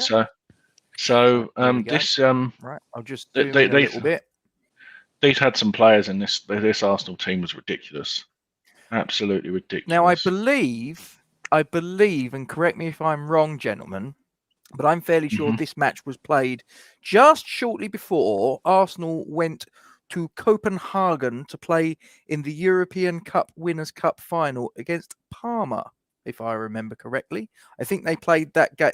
Game was on a Saturday, and then they played on the Wednesday against Parma, which they obviously won that 1-0. Am I right? I can't recognise that Ian Selly. Who the hell is he? Selly? Who's Yeah, he? no, he played for them for a little while. Yep. McGoldrick's eyebrows, isn't he? Eddie McGoldrick, like the West Ham fans TV. Graham, love him to bits. Eyebrows. Oh, Graham. Yeah. Graham, love Graham. Yeah, eyebrows. Mark's just confirmed. Yes, that is correct. They did have the Cup Winners' Cup final a couple of days later, so that probably helped us out because I've got a vague recollection that David Seaman had a rib injury going into that Cup Winners' Cup game. Okay. And he obviously, as you can see there, he never played. It was Alan Miller in goal because I think they were resting him for that game in Denmark for the Cup Winners' Cup final. So, I mean, that might have helped us a little bit, but do you know what? Stuff it. We beat Arsenal. Who cares? Yeah, no, absolutely. And I think I've said it every week when we've played Arsenal. I just love that man, Paul Merson. I just absolutely love him as a footballer. I thought he was an absolute genius, and the fact that you can beat anyone with him and Ray Parlour, I've got a lot of respect for him. Kevin Campbell, Ian Wright, and obviously a player who come on to play for us as well is obviously Nigel Winterburn as well. So no, very very good side, and in the as you can see there, we got the goals late, but in the first half, the first real action was from Tony Gale, which was very surprising. He just started swiveling his way through the players and got through, and managed to do a good shot, and the goalkeeper made a good save. And then just a little bit later, Morley was very unlucky with a shot. We had a free kick about 30 yards out on the right hand side. Great ball in, and literally Gatesy, he hit it perfect. He hit this volley perfect, and it was another top class save which went over from there. And it's just very very unfortunate. I think if any other time that ball goes in, but you when you have them chances at Highbury, normally that comes to cost you, doesn't it? Really, when you have two good chances like that. So yeah, no, that was good. And then we finally get our first goal after 78 minutes. As I've said it again, this is I'll just call it the Ludo launcher now. Just picks the ball up and launches the ball forward. Mix up in defence. It was the number 6, so I don't know. They didn't say it on commentary, so I'm guessing probably Steve Bold, maybe, who was the defender. It was on the right hand side. He played a funny feeling it might have been Linegan, but I could be wrong. Oh, okay. Yeah, I'm not too sure. Feeling it might have been Andy Linegan. Oh, it may have been, yeah. So, like I said, they made a mistake, and he tried to play the ball back to the goalkeeper. It was too short. Mix up in defence. Morley takes it around the goalkeeper, slots it home straight in front of the West Ham fans, and very very good goal. And the behind that goal, it was mad. The fans were just going absolutely mental. And like you said, Arsenal, it doesn't matter. They're no mugs, and it's a London derby. But Jazz, this one's just for you. Has he got his headphones in? No, I can hear you, mate. I can hear you. Can you hear me? Yeah. We're obviously at an age where, I didn't travel much till a bit later on and things like that. And imagine, I mean, the one interesting thing that's come to my mind, Gatesy, if you can hear me, is why aren't some grounds? I mean, I know some stands are listed. I mean, how can you knock Upton Park or Highbury. I mean, this is like if the government can step in now and the say main stand still remained, didn't it? Because that was a grade 2 listed building, if I remember correctly, because that was the one that had all the marble and all that. So that's still there, from what I understand. That's the front of I'll the be honest, apartments, isn't it? really, I I haven't don't know. seen Really, what they've done to I Highbury. mean, my But good. Oh Yeah. wow, I didn't know, but yeah, how can you knock these? Yeah, I know. Oh, tricky question, but unless the government's recognised what an institution our league is and they can protect it going forward, no one from abroad can come in and hopefully not do anything. But yeah, going back to you, Miles, he's like, I wish I was at the old Highbury, mate, because it looked like such a unique. And the funny thing, Miles, when you see Ian Wright's score at the clock end, you can see the houses in the back, can't you? That gap, in that stand, like. So even though there's such a huge club, they never wrapped it around like Anfield or Old Trafford, which is quite unusual, really. I mean, because you could see the 2-3 terraced houses in the corner, and I used to hate that about Upton Park, like the East Stand, that big bloody gap. And someone told me, oh yeah, but when we rebuild the East Stand, it's all going to get covered, which never happened anyway. Never happened, did it? Could you imagine? I know, going off topic again, but can you imagine Upton Park with all four corners blocked up? What the atmosphere would have been like that? Exactly. And that's what the plan was. And an East Stand that matches the West Stand, and the West Stand I was being told the West Stand was one of the biggest single stands in the country, and certainly in terms of the boxes. So I'm told by Nigel Khan again, we had the most boxes in one stand out of any ground, and also we one of the last clubs to adopt boxes. Tottenham had boxes in '84. We were the last club to have boxes at any ground from the top division. Yeah. And I'm just going to come back on this point that Tom's done, if I may. The chicken run was obviously lacking in some marble. Tom, we couldn't afford marble. We'd be lucky if we could afford marbles. No, marbles we did. Marbles. Big games back then, mate. Big games. Sorry, Andy, carry on. No, that's all right. You mentioned last week, and he featured in one of my goals last week, was Mr. Martin Allen. He doesn't do a tap-in, does he? He just doesn't score a tap-in. He doesn't do a tap-in. Miles, you watched that goal. It's against Wimbledon in the League Cup quarterfinals, 1990s Lou Macari season, and we beat them. And Macari is chuffed. He goes, "We out-battled the battlers. Like we do Wimbledon." And I think Gatesy knows it doesn't. It's a volley, and he played right back because we had a player sent off against Wimbledon, and we beat them. And no way. Martin Allen, what a goal! So this goal was pretty much the same. He picked the ball up just inside the Arsenal half, just kept driving. No one was closing him down, but obviously they were chasing the game because the goal was in the 88th minute, and he just hit the shot and he just cut across it so well. Even the commentator, as a typical Andy Gray would say, not even two goalkeepers would have saved that one. And literally, you couldn't. It was an absolute unbelievable strike. And you know the best bit about it was because he's not exactly the smallest person in the world, and I don't know how his belly actually done it. He actually done a belly slide into the West Ham fans as well in the corner flag. I don't know how his belly didn't get in the way for him to do the belly slide. I think. I remember Martin Allen he joined the season I went. So the second game he's our signing. I loved him. 575 grand, I think. So like a Paul Ince, not a replacement, but we bought him for the money. He was so proud to join West Ham, and they were asking Martin, "What do you think? We're in the second division?" And he's just talking. He's like 25,000 every game. We're a huge club, and so he's so proud to represent the club. And they were third. He's like, "That's not good enough. We should be much higher." So. That time, such prideness to sign for a club like West Ham from QP. To all respect to QPR, I mean, West Ham were on another level and always will be, irrespective of what QPR do. But we forget how big a club we are. And hopefully going back into Europe, we become that name and people know who we are. And I remember another funny thing, Gates. You're gonna laugh. When Gary Strodder signed for West Ham from West Brom, very average player, centre back, in the newspaper article. He mentions when I found out West Ham want to sign me, he goes, I would have walked from like Yorkshire to West Ham backwards to play for West Ham. We are we're sometimes we forget how Well, I think we're huge, mate. We're massive. We're massive, Yeah, mate. we're fucking massive. Seriously, we are. We are. No, like I said, that's we went on to win 2-0 at the end of the season, so that's very one for the away fans. And as I mentioned before we were on air, my last note of my notes is the ref looked like Brian Day. That's the end of it. Jobs are good. Jobs are good. Milesy, that was a really good selection, that one, mate. Thank you. Really enjoyed that one. Yeah, lovely. Absolutely lovely. Just it's lovely. I mean, just want to tell everyone, like all three, it's not easy. It takes time to go back on the season, go through games, make notes.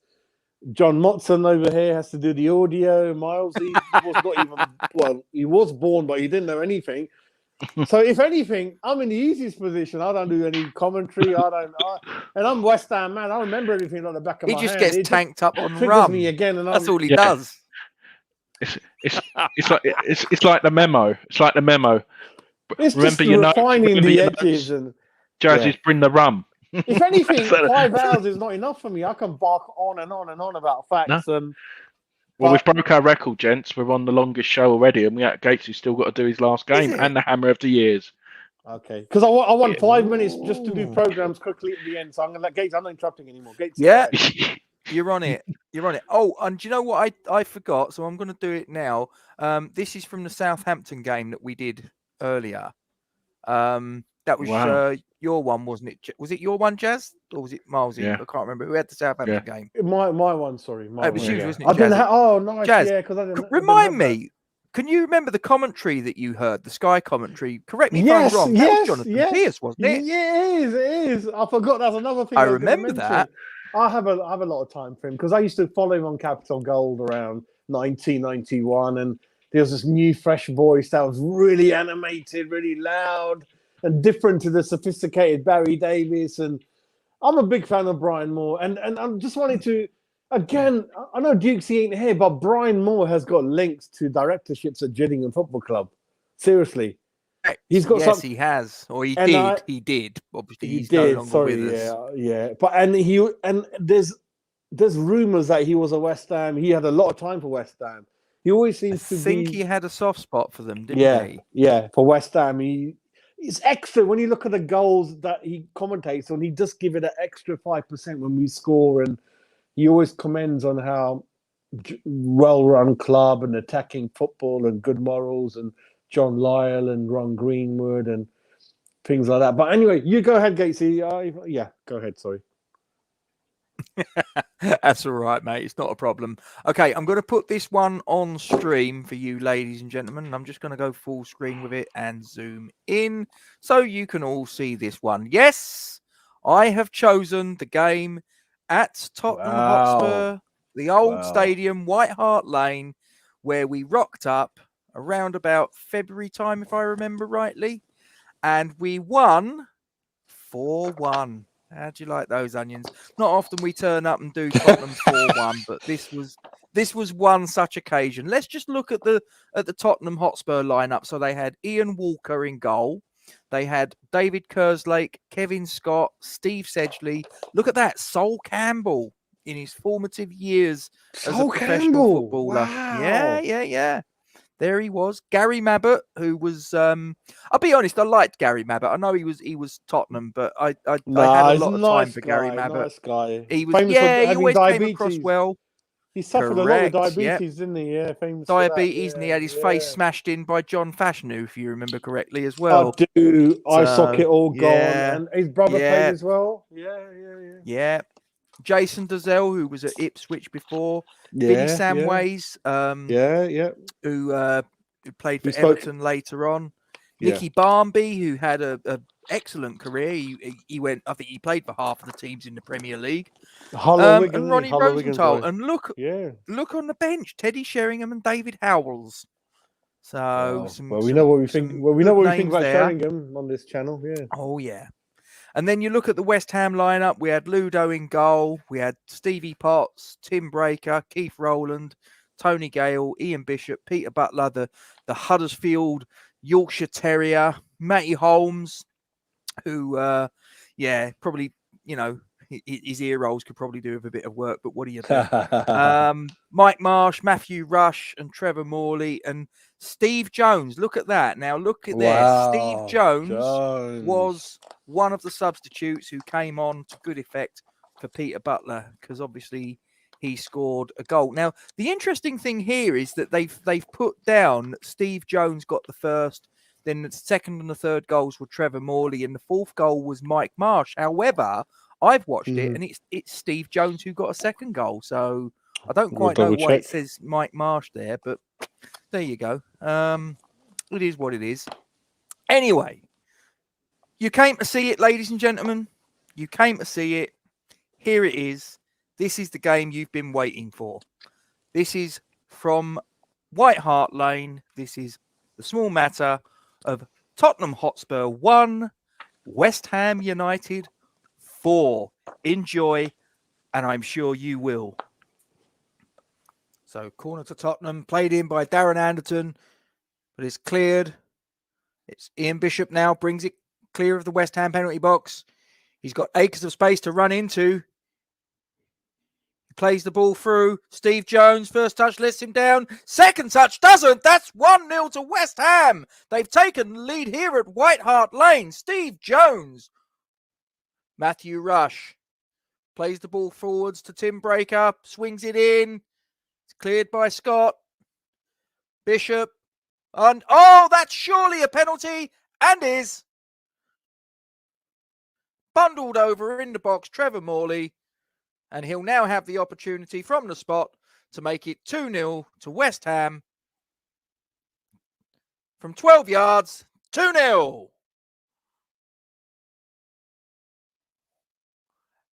And Tottenham are in all sorts of disarray at the moment. Sheringham to Kerslake, swings it in, cleared, and I think that's a penalty. Foul on Gary Mabbott. And the referee, Philip Don, points to the spot, and Teddy Sheringham has a chance to halve the deficit from 12 yards. Scores. Tottenham Hotspur 1, West Ham United 2. Rolling with the ball forwards down the left-hand side. And, that's careless. And Trevor Morley scores! 3-1. And Trevor Morley has done it again. Corner for West Ham. Matty Holmes to Mike Marsh. Plays it into Bishop. Who floats it with his left foot out to the left-hand side. And there is Steve Jones again. That's his second. That's West Ham's fourth. And West Ham, a fantastic result here at White Hart Lane. That's West Ham United 4, Tottenham Hotspur 1. I'll tell you what. Actually, to pick the commentator up, it was actually Tottenham Hotspur 1, West Ham United 4. I realised I'd made the cock up when I went for it, but you know what? I just couldn't be asked to re-record it. Whatever. It is what it is. Football is Brazil. It's Brazilian football. That is amazing. The bravery of just opening them up. Jesus, I forgot all about it. Wow. I think that was the result of the season for me. And there was a couple of good games that we've covered. I mean, the 2-2 draw against Manchester United, the atmosphere and all the rest of it. The 2-0 away win at Arsenal, but for me, that was the game of the season. Can you imagine as West Ham fans taking the mick outside? I mean, yeah, they'll probably come at us with rocks and whatever. Would have been quality. Oh my God! Can you imagine? Here's the program. They don't like it when we turn up at their place. Yeah. Yes. Sorry, that's the West Ham game. Sorry. Did I have the? Hang on a minute. I've got it. Here's Steve Jones modelling the. There it is. Steve Jones. Yeah. That's the program there.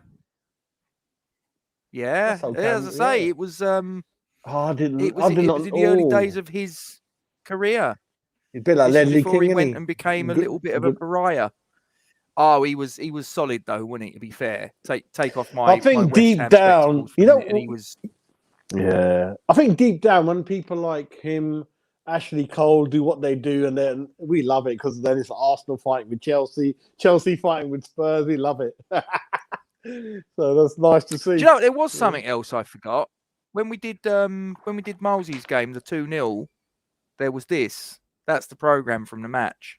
What a program! What the hell's going on in that program? Flags. Well, because that was, I say, a couple of days later they played in Denmark, in Copenhagen, for the Cup Winners' Cup against Parma. So I think that this was a little bit of a preamble for that. So hence all the colour and whatnot. But yeah, so that's we've all done 3 games each, gentlemen. So now I'm going to ask you for your selection for Hammer of the Year. So Jazz, talk to me and yeah, who's your Hammer of the Year? Your personal selection for this season?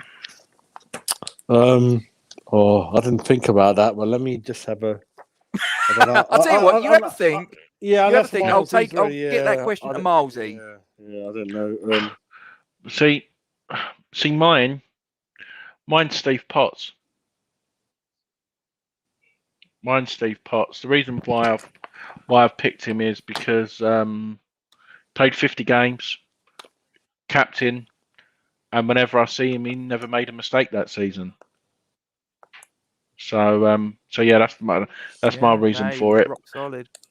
Anyone playing 50 games in a season, and he probably didn't hardly get subbed either. He probably played all the 90 minutes as well, didn't he?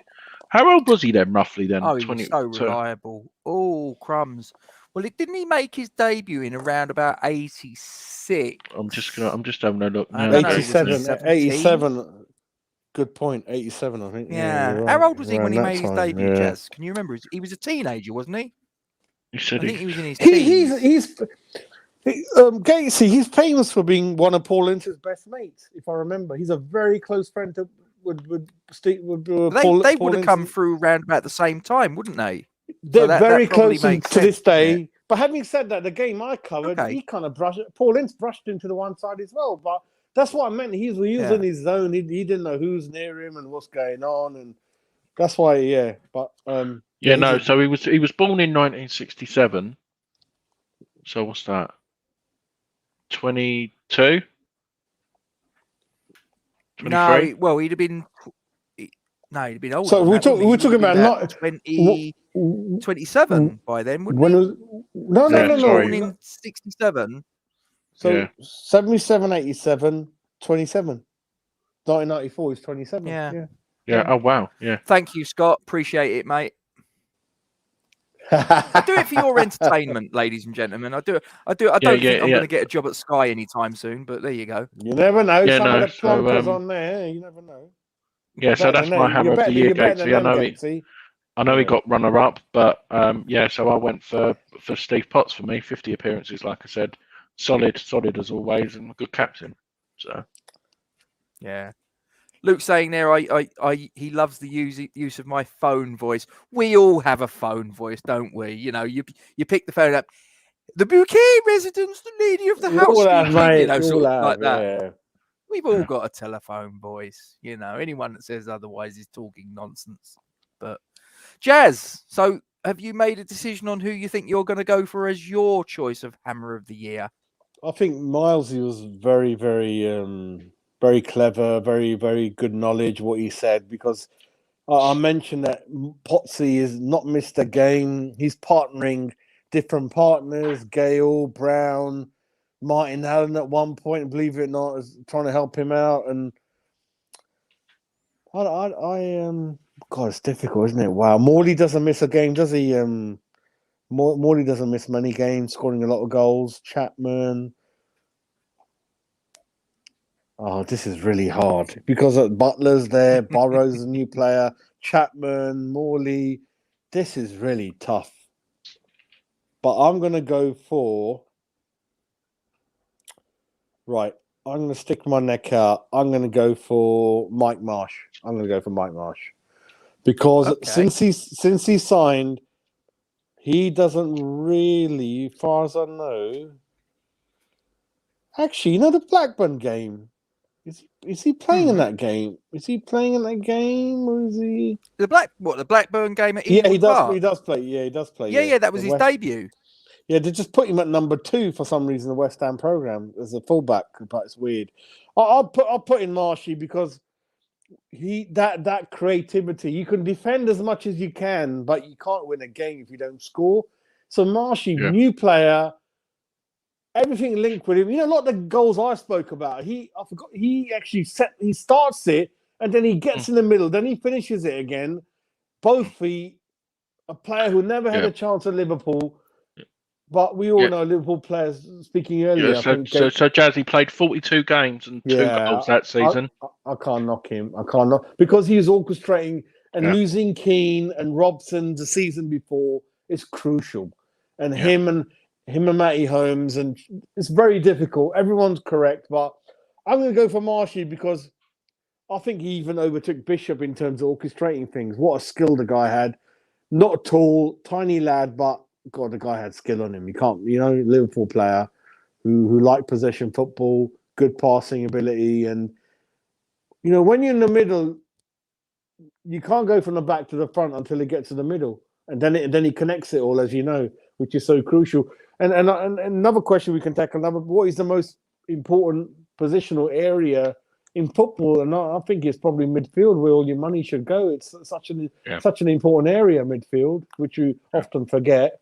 So Marshy, Rice and Souček now is probably. I don't care whoever they are. I think they're the best partnership in the league. Mate, Cundy being a big enemy of our club from these Tottenham Chelsea days, he hands up. He goes, "There ain't no better pair than that anywhere in the world, mate. At the moment, which is such a great compliment coming from his dirty mouth. But sorry, Cundy, if you're watching, love you, mate. But yeah, he's on the sports bar at the minute. Yeah, I bet he is. We might finish later than what they do at 1 a.m. at this rate. Yeah, Marsh. Marsh for me. Yeah. Good choice. Good choice. I think he was a very, very underrated player, in fairness, during his time at West Ham. Well, I don't know what happened so quickly. He didn't have a long career. So when we do the following season, it'll be really interesting to find out. Like Keane was, wow, he could have been player of the season the year before we did last season. And he's suddenly gone. I'm like, some odd things going on, but yeah. Yeah. Well, my choice as Hammer of the Year is actually the guy that won it, Trevor Morley. I mean, in consecutive seasons, he was our top goal scorer. And obviously, he took on the mantle of penalty taker. You saw the couple of penalties. Yeah, I mean, Dixie went to Liverpool and, he was thrust into the spotlight of being our penalty taker as well. First season in the Premier League, so obviously he didn't score the volume of goals that he did in the Championship, which is fine. You kind of know that you're facing better defenses, so your chances are going to be limited. But he scored some really important goals. As I say, if you look at the first goal that I selected, he got the second goal, which pretty much won the game for us at Blackburn. He scored in your game, the Manchester United game, Jazz, if I remember correctly. He did. One of your games. Milesy at Highbury. He scored a Chelsea. couple at the Chelsea game. He scored a couple at the 4-1 game. So he was instrumental in a lot of our big wins in this season. And for me, Gatesy, I think 13 league goals, outstanding. 13 league goals. And this was our first overall season back in the big time. So, and just to put a little bit of meat on the bones, ladies and gentlemen, because I'm sure you want to know a little bit more if you can't remember it. So that's our record. In the FA Carling Premiership that season, we played 42, won 13, drew 13, lost 16. We scored 47 goals, conceding 58, with a goal difference of -11 for 52 points, and we finished 13th out of 22 That's brilliant. teams. Yeah, that's really good. Brilliant. First season back, that's pretty respectable, and it's like, don't forget, it's 22 teams, not what we've got now, where we've got 20. So putting it in context, that's the equivalent of finishing about 11th, 12th there or thereabouts. I'll tell you what. Another thing I noticed, Martin Allen got 6 goals, and I think Chapman got 7. Martin Allen scored 6 goals in the league. No, where is it? No, hang on. Hope so, Mark. He got 9 in all competitions. that season. 28 games, 9 goals. Yeah, league Who, goals. Yeah, Chapman? you're right. No, Martin Allen got Martin Allen. 9. Okay. Chapman got 11. Yeah, but Martin, that's a great contribution for Martin. Yes, yeah. he did go to Kidderminster. Yeah, I remember that. Who? And I remember that about he couldn't go back full time as he'd taken the insurance money. Well, I don't know the injury. What injury do you remember what injury he had then? I don't know. I can't remember what the injury was. No, and Luke might come back in a moment with what it was, whether it was, I don't know, cruciate. Obviously, we don't want to spoil it for the future. We might cover it in the next program, but yeah. Yeah, but then I think, oh yeah, I vaguely remember that. So, Gatesy. Yeah, I remember. Sorry, Marshy was one of those players. He was really underrated, I thought. Do you know a player who I've just noticed who scored, made 2 appearances that season? I was going to say is Danny Williamson. He come on in that Arsenal game as well, and he scored 1 goal. He did. Danny. He retired early as well, didn't he? Another player. Went to Everton, didn't he? Yes. Whose home shirt? Miles is wearing the Everton shirt today. Yeah, that's not good, Milesy. Well, there you go. Just got a couple more banners to show you, ladies and gentlemen. Just to give you a little bit more context how the season went. So there we go. Our highest home league attendance, 28,832 against Manchester United on the 26th of February 94. With our lowest home league attendance, 15,777 against Swindon Town on the 11th of September 1993. Our average home league attendance that season was 20,572. Don't forget, though, the South Stand had been knocked down and the Bobby Moore stand was being constructed. So that's why the average is probably a little bit lower than it otherwise might have been. Because, when we opened the Bobby Moore stand and we then had a full capacity, then you look, Manchester United was the first team that we played, in front of a sort of like the Bobby Moore stand fully opened. And look, we're nearly 29,000. So, and as for our cup exploits, ladies and gentlemen, we got to the quarter-final replay against Luton Town. Now, you remember this one, Jazz, because you was talking about this. Yep. This was a midweek game, and there's a replay, and we were winning, and we took the lead a couple of times, and I think was it Oakes? Scott Oakes, was it one of the players? Yes. He scored a hat trick, and his dad was a famous part of a famous pop group. Shawaddy Waddy. Was a mouthful. Yeah. And it was really annoying. And it'll go down on a rainy night with Steve Potts. He kind of tripped on the ball and he fell over and the guy came in and it was really, really. That's why was a quarter-final replay. We were a game away because don't forget this was a very early time of when the Cup semi-finals went to Wembley. So we was literally a game away from Wembley. And it's just like, and I think Luton were in the second tier, weren't they? So we were, statistically, but we should have gone through. But Luton's our bogey team, isn't it? I know. What can you do? And also, it's one of the teams where we beat them. When we beat them 5-1 in one of the games I covered, that was the reason, because I was fed up with them. They kept being a nuisance, and when we beat them 5-1, kind of even at their ground, I was really happy about it. Really, so really pain in the backside. Yeah, perhaps a bit like Brighton at the moment, and all these teams, but never mind. Yeah, all those ones. Yeah.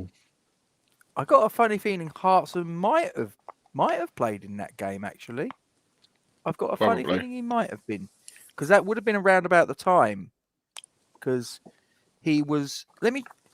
because Hartson was at Arsenal I'll check when they played the Cup Winners' Cup final the following season. Because he scored the goal in the game against Real Zaragoza, where Seaman got lobbed by Naeem from the halfway line.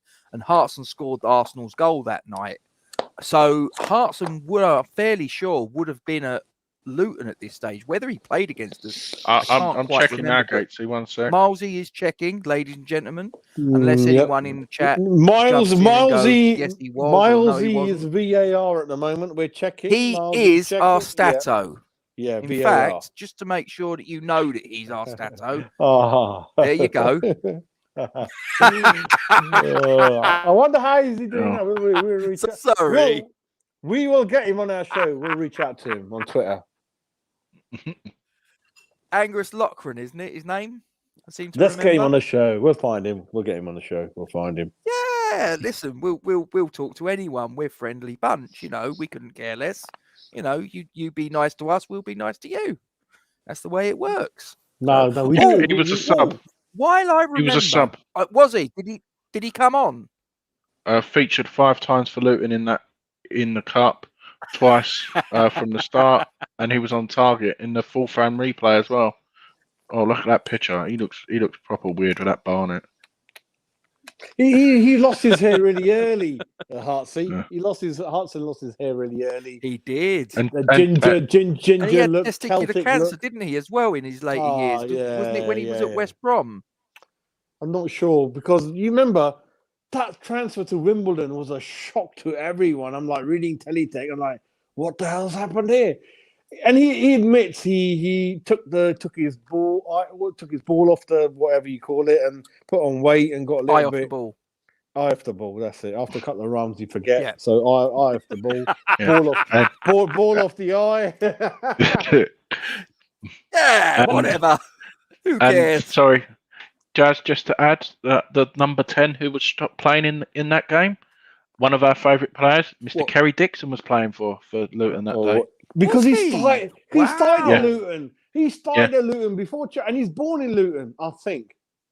He was, yes.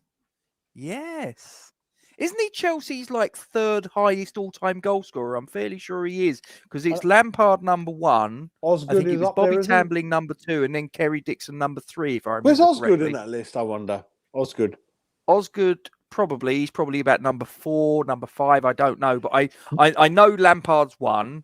Bobby Tambling had the record for donkey's years until he broke it, and I'm fairly sure that Kerry Dixon got close but didn't quite break it. So my best mate's dad was a carpenter, so he used to do a lot of work at Pinewood Studios, which was not too far from us.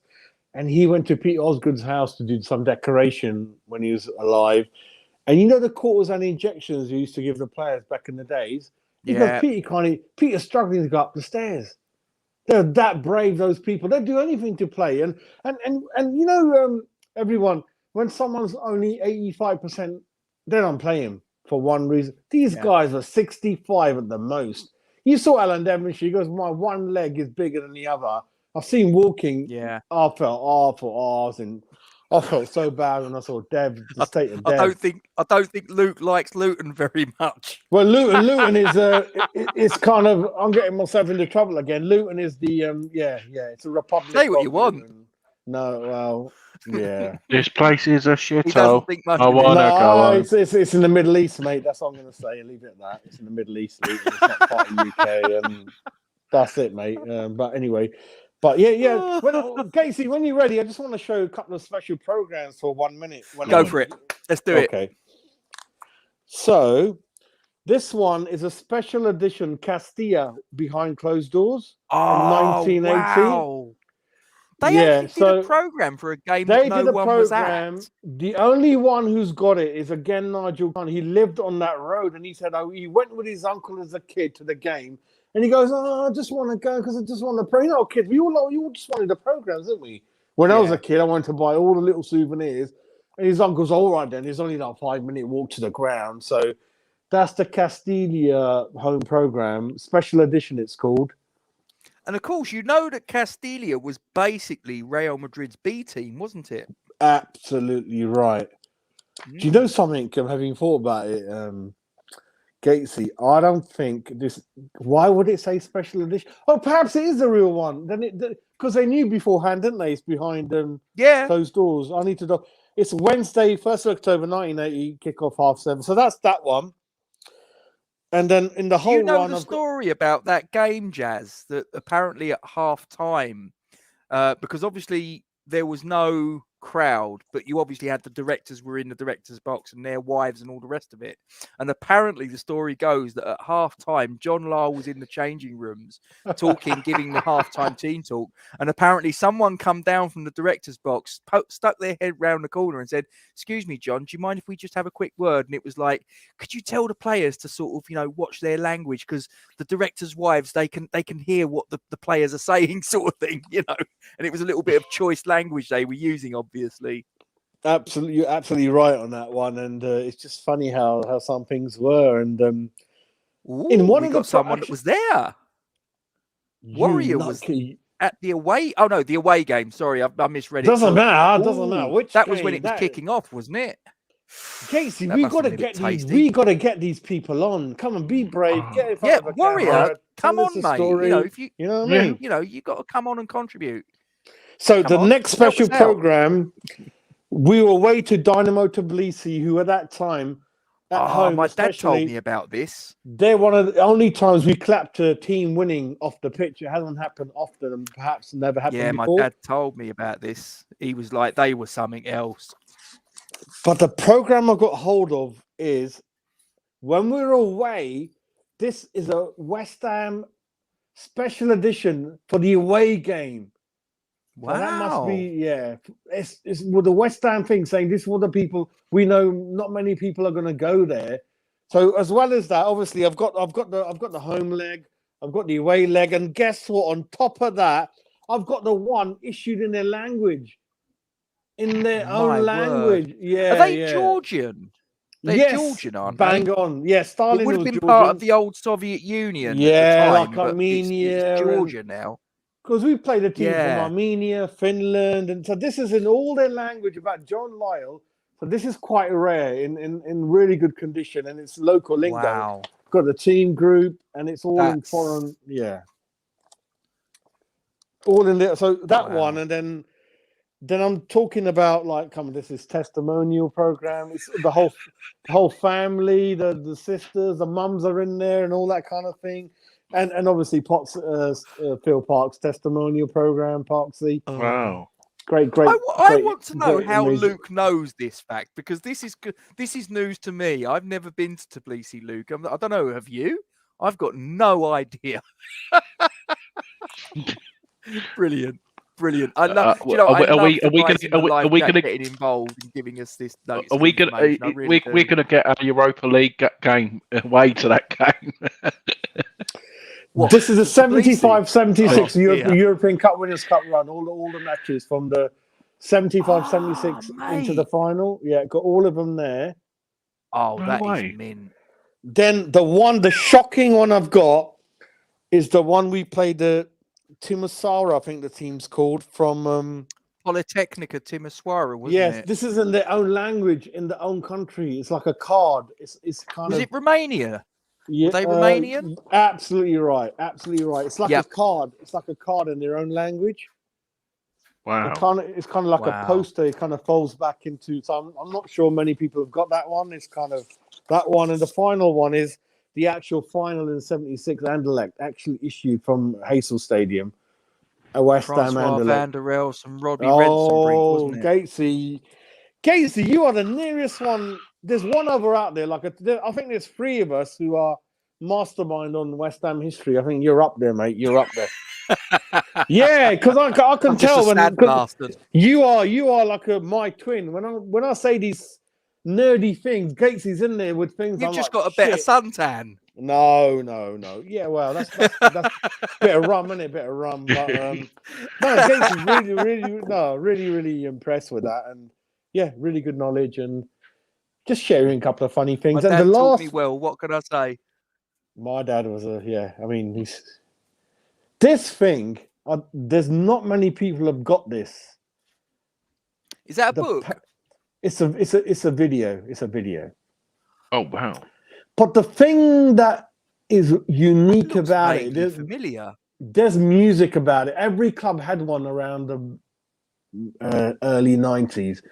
The Pain and the Glory and things like that. And there's a music behind it which makes it more emotional. So when you see Alan Devonshire in the 1980 semi-final, the music behind it is so. Let me get that converted to DVD, then we can all share it around. Anyway, let me sort that one out. Oh, And sweet as. the last thing, original Evening Standard. Got the 1980 just before the semi-finals. Oh, wow. 30 pence, mint condition, Evening That's a Standard. little bit of history right there. Yeah. I'll bring you all. That is a little bit of history, ladies and gentlemen. I'll bring you all up when I meet you lot. It's 20. It's 20 pence, Milesy. 20 pence, and we did, Luke. It was Francois van der Elst that signed. Yeah, we don't miss anything on this channel. Right, didn't he score the last goal? I think he scored the last goal against us in that Cup Winners' Cup final. He went round Mervyn Day and made it 4-2. Well, my dad signed him. Yep. Tom's confirmed it. Yeah, Van der Elst. My dad told me two things about that match. Frank Lampard shouldn't have played in that game, and we lose a goal because of him. He's injured, Didn't and he plays his stomach or something. Back. I think it's a leg. He's built like a tank. The guy is so strong. We lose a goal because of his tackle, and point number two is it was their home ground. It was their home ground, Anderlecht, that we played them on. And the third thing, the third point is the tracksuit tops that West Ham came with, which we all wear as retro, that V-shape thing, whatever. It came from there, and Dad said we didn't even know, like, they pulled this tracksuit top. So when we get to the final 1980 as well, we come with really smart tracksuit tops, which fans, no one's ever. I'm not even sure if they could buy them at that time. And Dad's like, God, that was like something else. And it was in colour, which again was early. I'm not that early, 76, but still lovely to watch your team live in Europe from home, really. Yeah. Back when European competitions, aside from the Champions League, meant something. Now, not too sure many people give a monkeys about the Europa League, and Christ knows what they're going to make of the Conference League. No, I still think it's all right. I think when it gets down to the last 8 or but the early stages, it's a bit sort of, you know what I mean? Yeah, so I struggle to get excited about some of the earlier stages. No, but because we're hopefully going to be in it, I'm going to be into it big time. What do you mean, hopefully? Of course we're going to be in it. Come on, Jazz. Bit of positivity. Fucking massive. Bit of positivity. Yeah. I mean, we discussed it yesterday. The only way that we can't get in Europe is if we lose, Everton win, and there's a 9-goal swing. I don't think I told you when I drop the kids off in the morning. I always replay our program through the car, so I listen to it again when I'm driving the next day. And you did make that point, and you're like, stop being bloody negative. You're like, we'll be fine. We'll be fine. Honestly, we're going to have European football of some description. I'm absolutely convinced of that.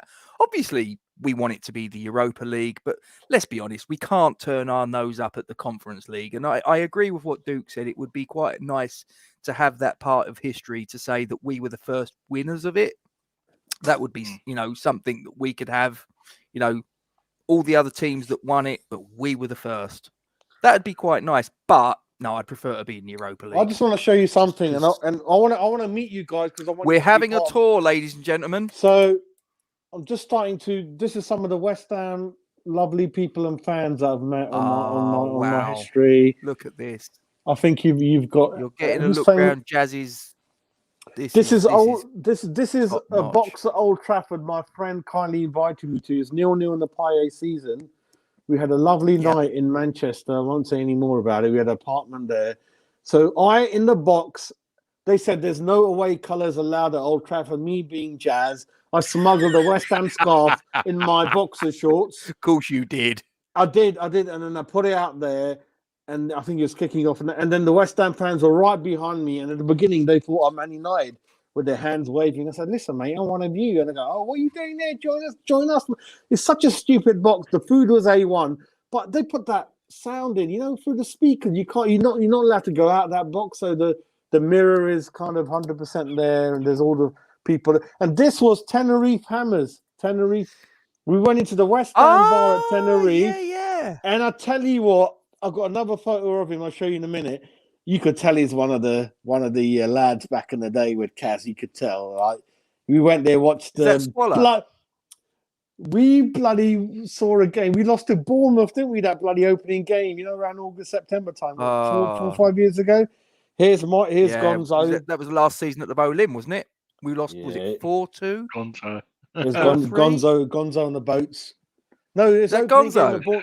Yeah. Oh, let me go back again. Yeah. It's Gonzo on the boat. There's Gonzi. So Gonzo. I didn't quite clock it. Oh, yeah. That's Gonzo. Yeah.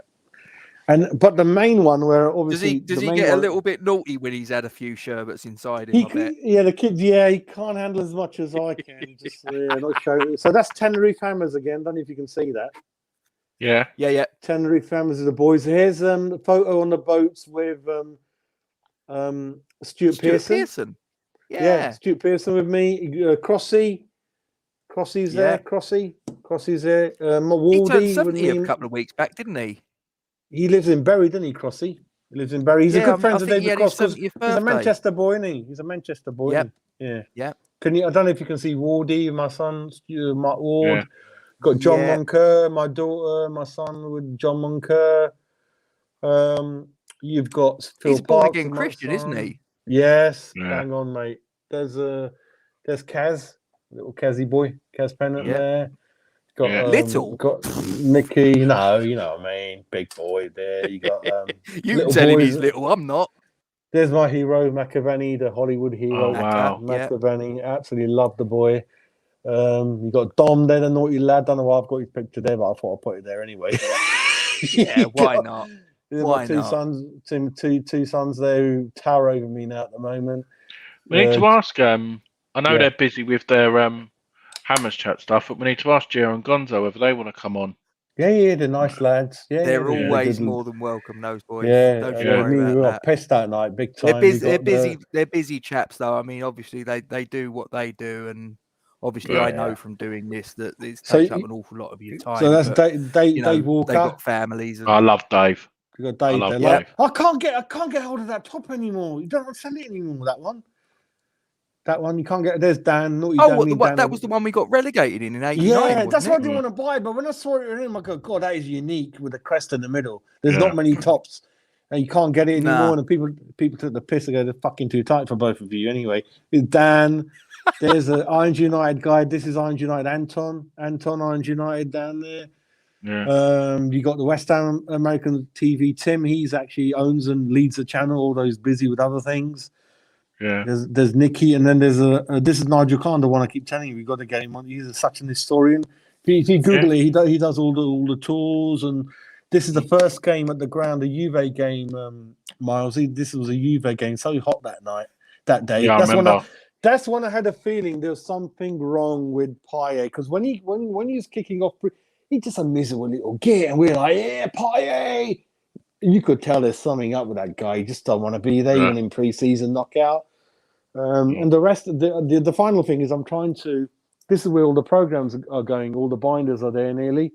Trying to get them from the club. So you got the 1970s binders in there, and you all got them from here. So I'll get them all ready. I've got loads to still stack up and get them all in there. So that'll be ready, and then I'll get the sofa in it. 85-inch TV is going to go on the wall there, mate.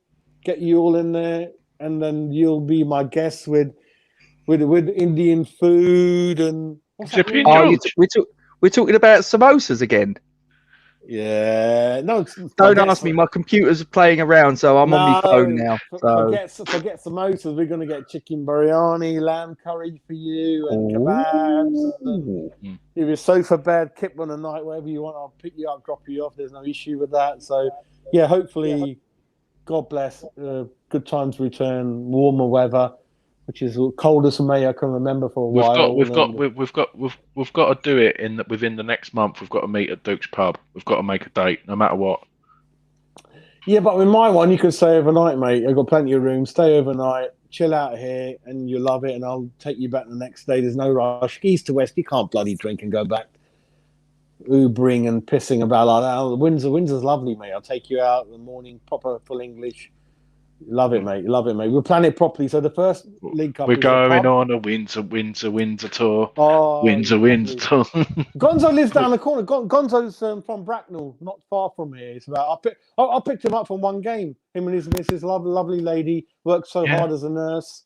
Really nice family, lovely. So it went on. I took him to a couple of games with me. lovely people. A lot of history. Gonzo's got going back from because he's a London boy, and he's telling me that's where the Christmas Carol was shot and all that. Yeah, he is from East London. From Ilford. That's where my missus is from. He's an East London boy who's ended up in sort of Berkshire now, and but he's got a lot of good head for history. Yeah, he's done well, mate. Good presenter and everything, like I said. So yeah, hopefully get together. So like I said, Miles, a bit of pressure on you. Get that pub date fixed, and mate, I can get my hotel, and then I always promise I'll even bring some food from home. Maybe we can reheat in the pub and have it. And right, okay. So I don't know about anyone else, but I'm free on the 12th of June, Saturday the 12th of June. Okay, I'm sure I can make that. 12th of June. Yeah, as long as I'm not watching Central Wimbledon. Ping us an email. I'll put something in the diary and we'll sort something out. And if anybody wants to join us, that's the address. That's the address. So especially you lads on the chat or anyone that watches, especially the viewers, come and meet us if you want my Michelin wife's kebabs and butter chicken and all that kind of thing that goes.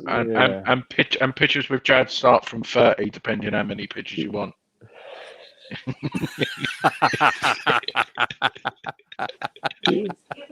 Oh, Luke, that is terrible. My Fiesta broke down. It was an ill Ford. I haven't put them out. I've been programmed. Yeah, it's busy. There's a wife who's going to cook. She's going to cook there. She's just come in now from her night out. Oh, hello. Coming. Say hello. Lovely food she's going to make. Butter you're chicken going to cook and kebab. Who's we? All right. Oh, I haven't put the bins out, have I? Oh, you're in. I haven't put the bins out. All right, in a minute. Love it. Right, guys, I'm going to wrap it up shortly. Yeah. However, two things I'm going to do. First thing I'm going to do is I'm going to give this a little bit of a shout out. Now, Theo, just bear with me. I'm just going to copy this because, guys, any of you that's in the live chat, let me just hit copy. If my mouse is... There we go. Right, okay. So copy, and then in the comments section, I'm going to post this. Any of you guys that are not on this is a little Euro 2021 game that you can play online. It's to do with Hammer's chat. So, get along there, help these guys out. We need to get 500 players as a minimum. And if they get 500 players as a minimum, there will be prizes up for grabs. I don't know how many prizes. I don't know what the prizes are. It's not my baby, but, it's costing you nothing. So whatever. You got the link in the live chat. So get yourself on it, guys. Join in. Have a bit of fun. And you need to do this by Friday, the 11th of June. That's the first part of business. Day before the pub. Indeed. The second part of business, ladies and gentlemen, and you long-time viewers will know that this is my usual shout out. I'm going to go full screen on this. So this is young Isla Caton.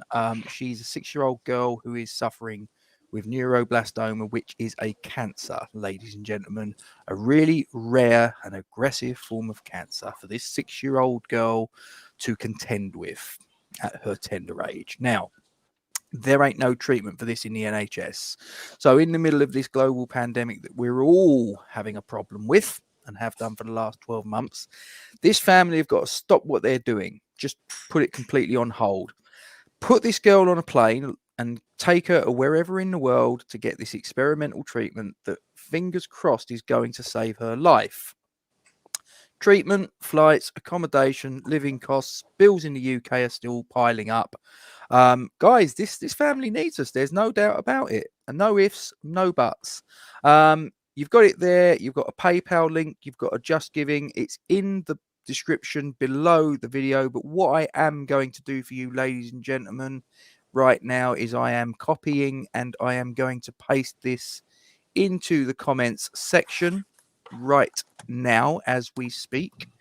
Here it comes. That is the PayPal, which is the one that I prefer to use because my information is that the family get more bang for their buck with your donations through the PayPal than they do through the Just Giving. However, if you want to give it through the Just Giving, then I shall send that across on the chat as well.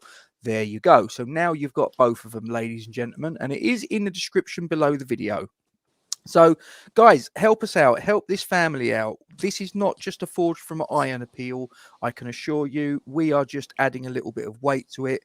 The entire West Ham YouTube community are behind this. I wish I could paint this out any other way, guys. But if this girl doesn't get the treatment she needs, she's not going to be with us much longer.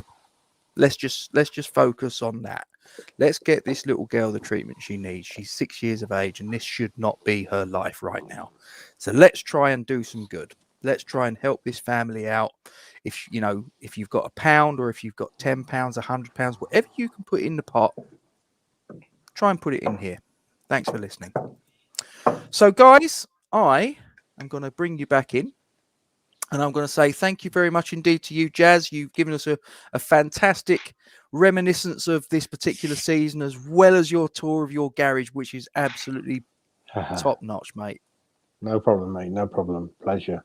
Do appreciate it. And Milesy as well, thanks to yourself for coming along and helping me out present this particular stream. And for all of you guys that have been in the live chat, we've had Luke, we've had Tom, we've had Scott, we've had Mark, we've had Lawrence. I mean, the list goes on and on and on. And we couldn't do this without you guys. It really is that simple. We really couldn't. 3 hours and 20 minutes. 3 hours and 20 minutes of just long as a waffling away. Bollywood film. Brilliant. Yeah, but we love it. We love it, and we'd really appreciate it, you guys, the 4 of you that are still with us. If you haven't already done so, could you please put a like on the video? If you haven't already done so, could you please subscribe to the YouTube channel? 347 Gatesy. Share us to your 347. We want to try and get up. The next high watermark's 350, and then beyond that, we're going for 400. So come on, guys, and share it on your social media platforms. If you've got Facebook, if you've got Twitter, if you've got Instagram, whatever, get a link on there. Share it. It makes all the difference. If you've got any West Ham pals, say to them, Forged from Iron, that they chat shit for hours and they drink rum and they talk about nonsense and they go off on tangents left, right and center, but do you know what? They look like they're having fun, so crack on. And like I say, we couldn't do it without you guys. We do appreciate it. Longer than the deer hunter, says Tom. Whatever. We're having fun, mate. That's all that matters. Guys, I'm going to hit end broadcast, and I would like to say thank you very much indeed for your attention. One thing left to say, Milesy, over to you. We are fucking massive. And Jazz, we're going to sit there and say, I'm hungry. Come on, you irons. Take care, chat. Take care. Love you. Take care, mate. Brilliant.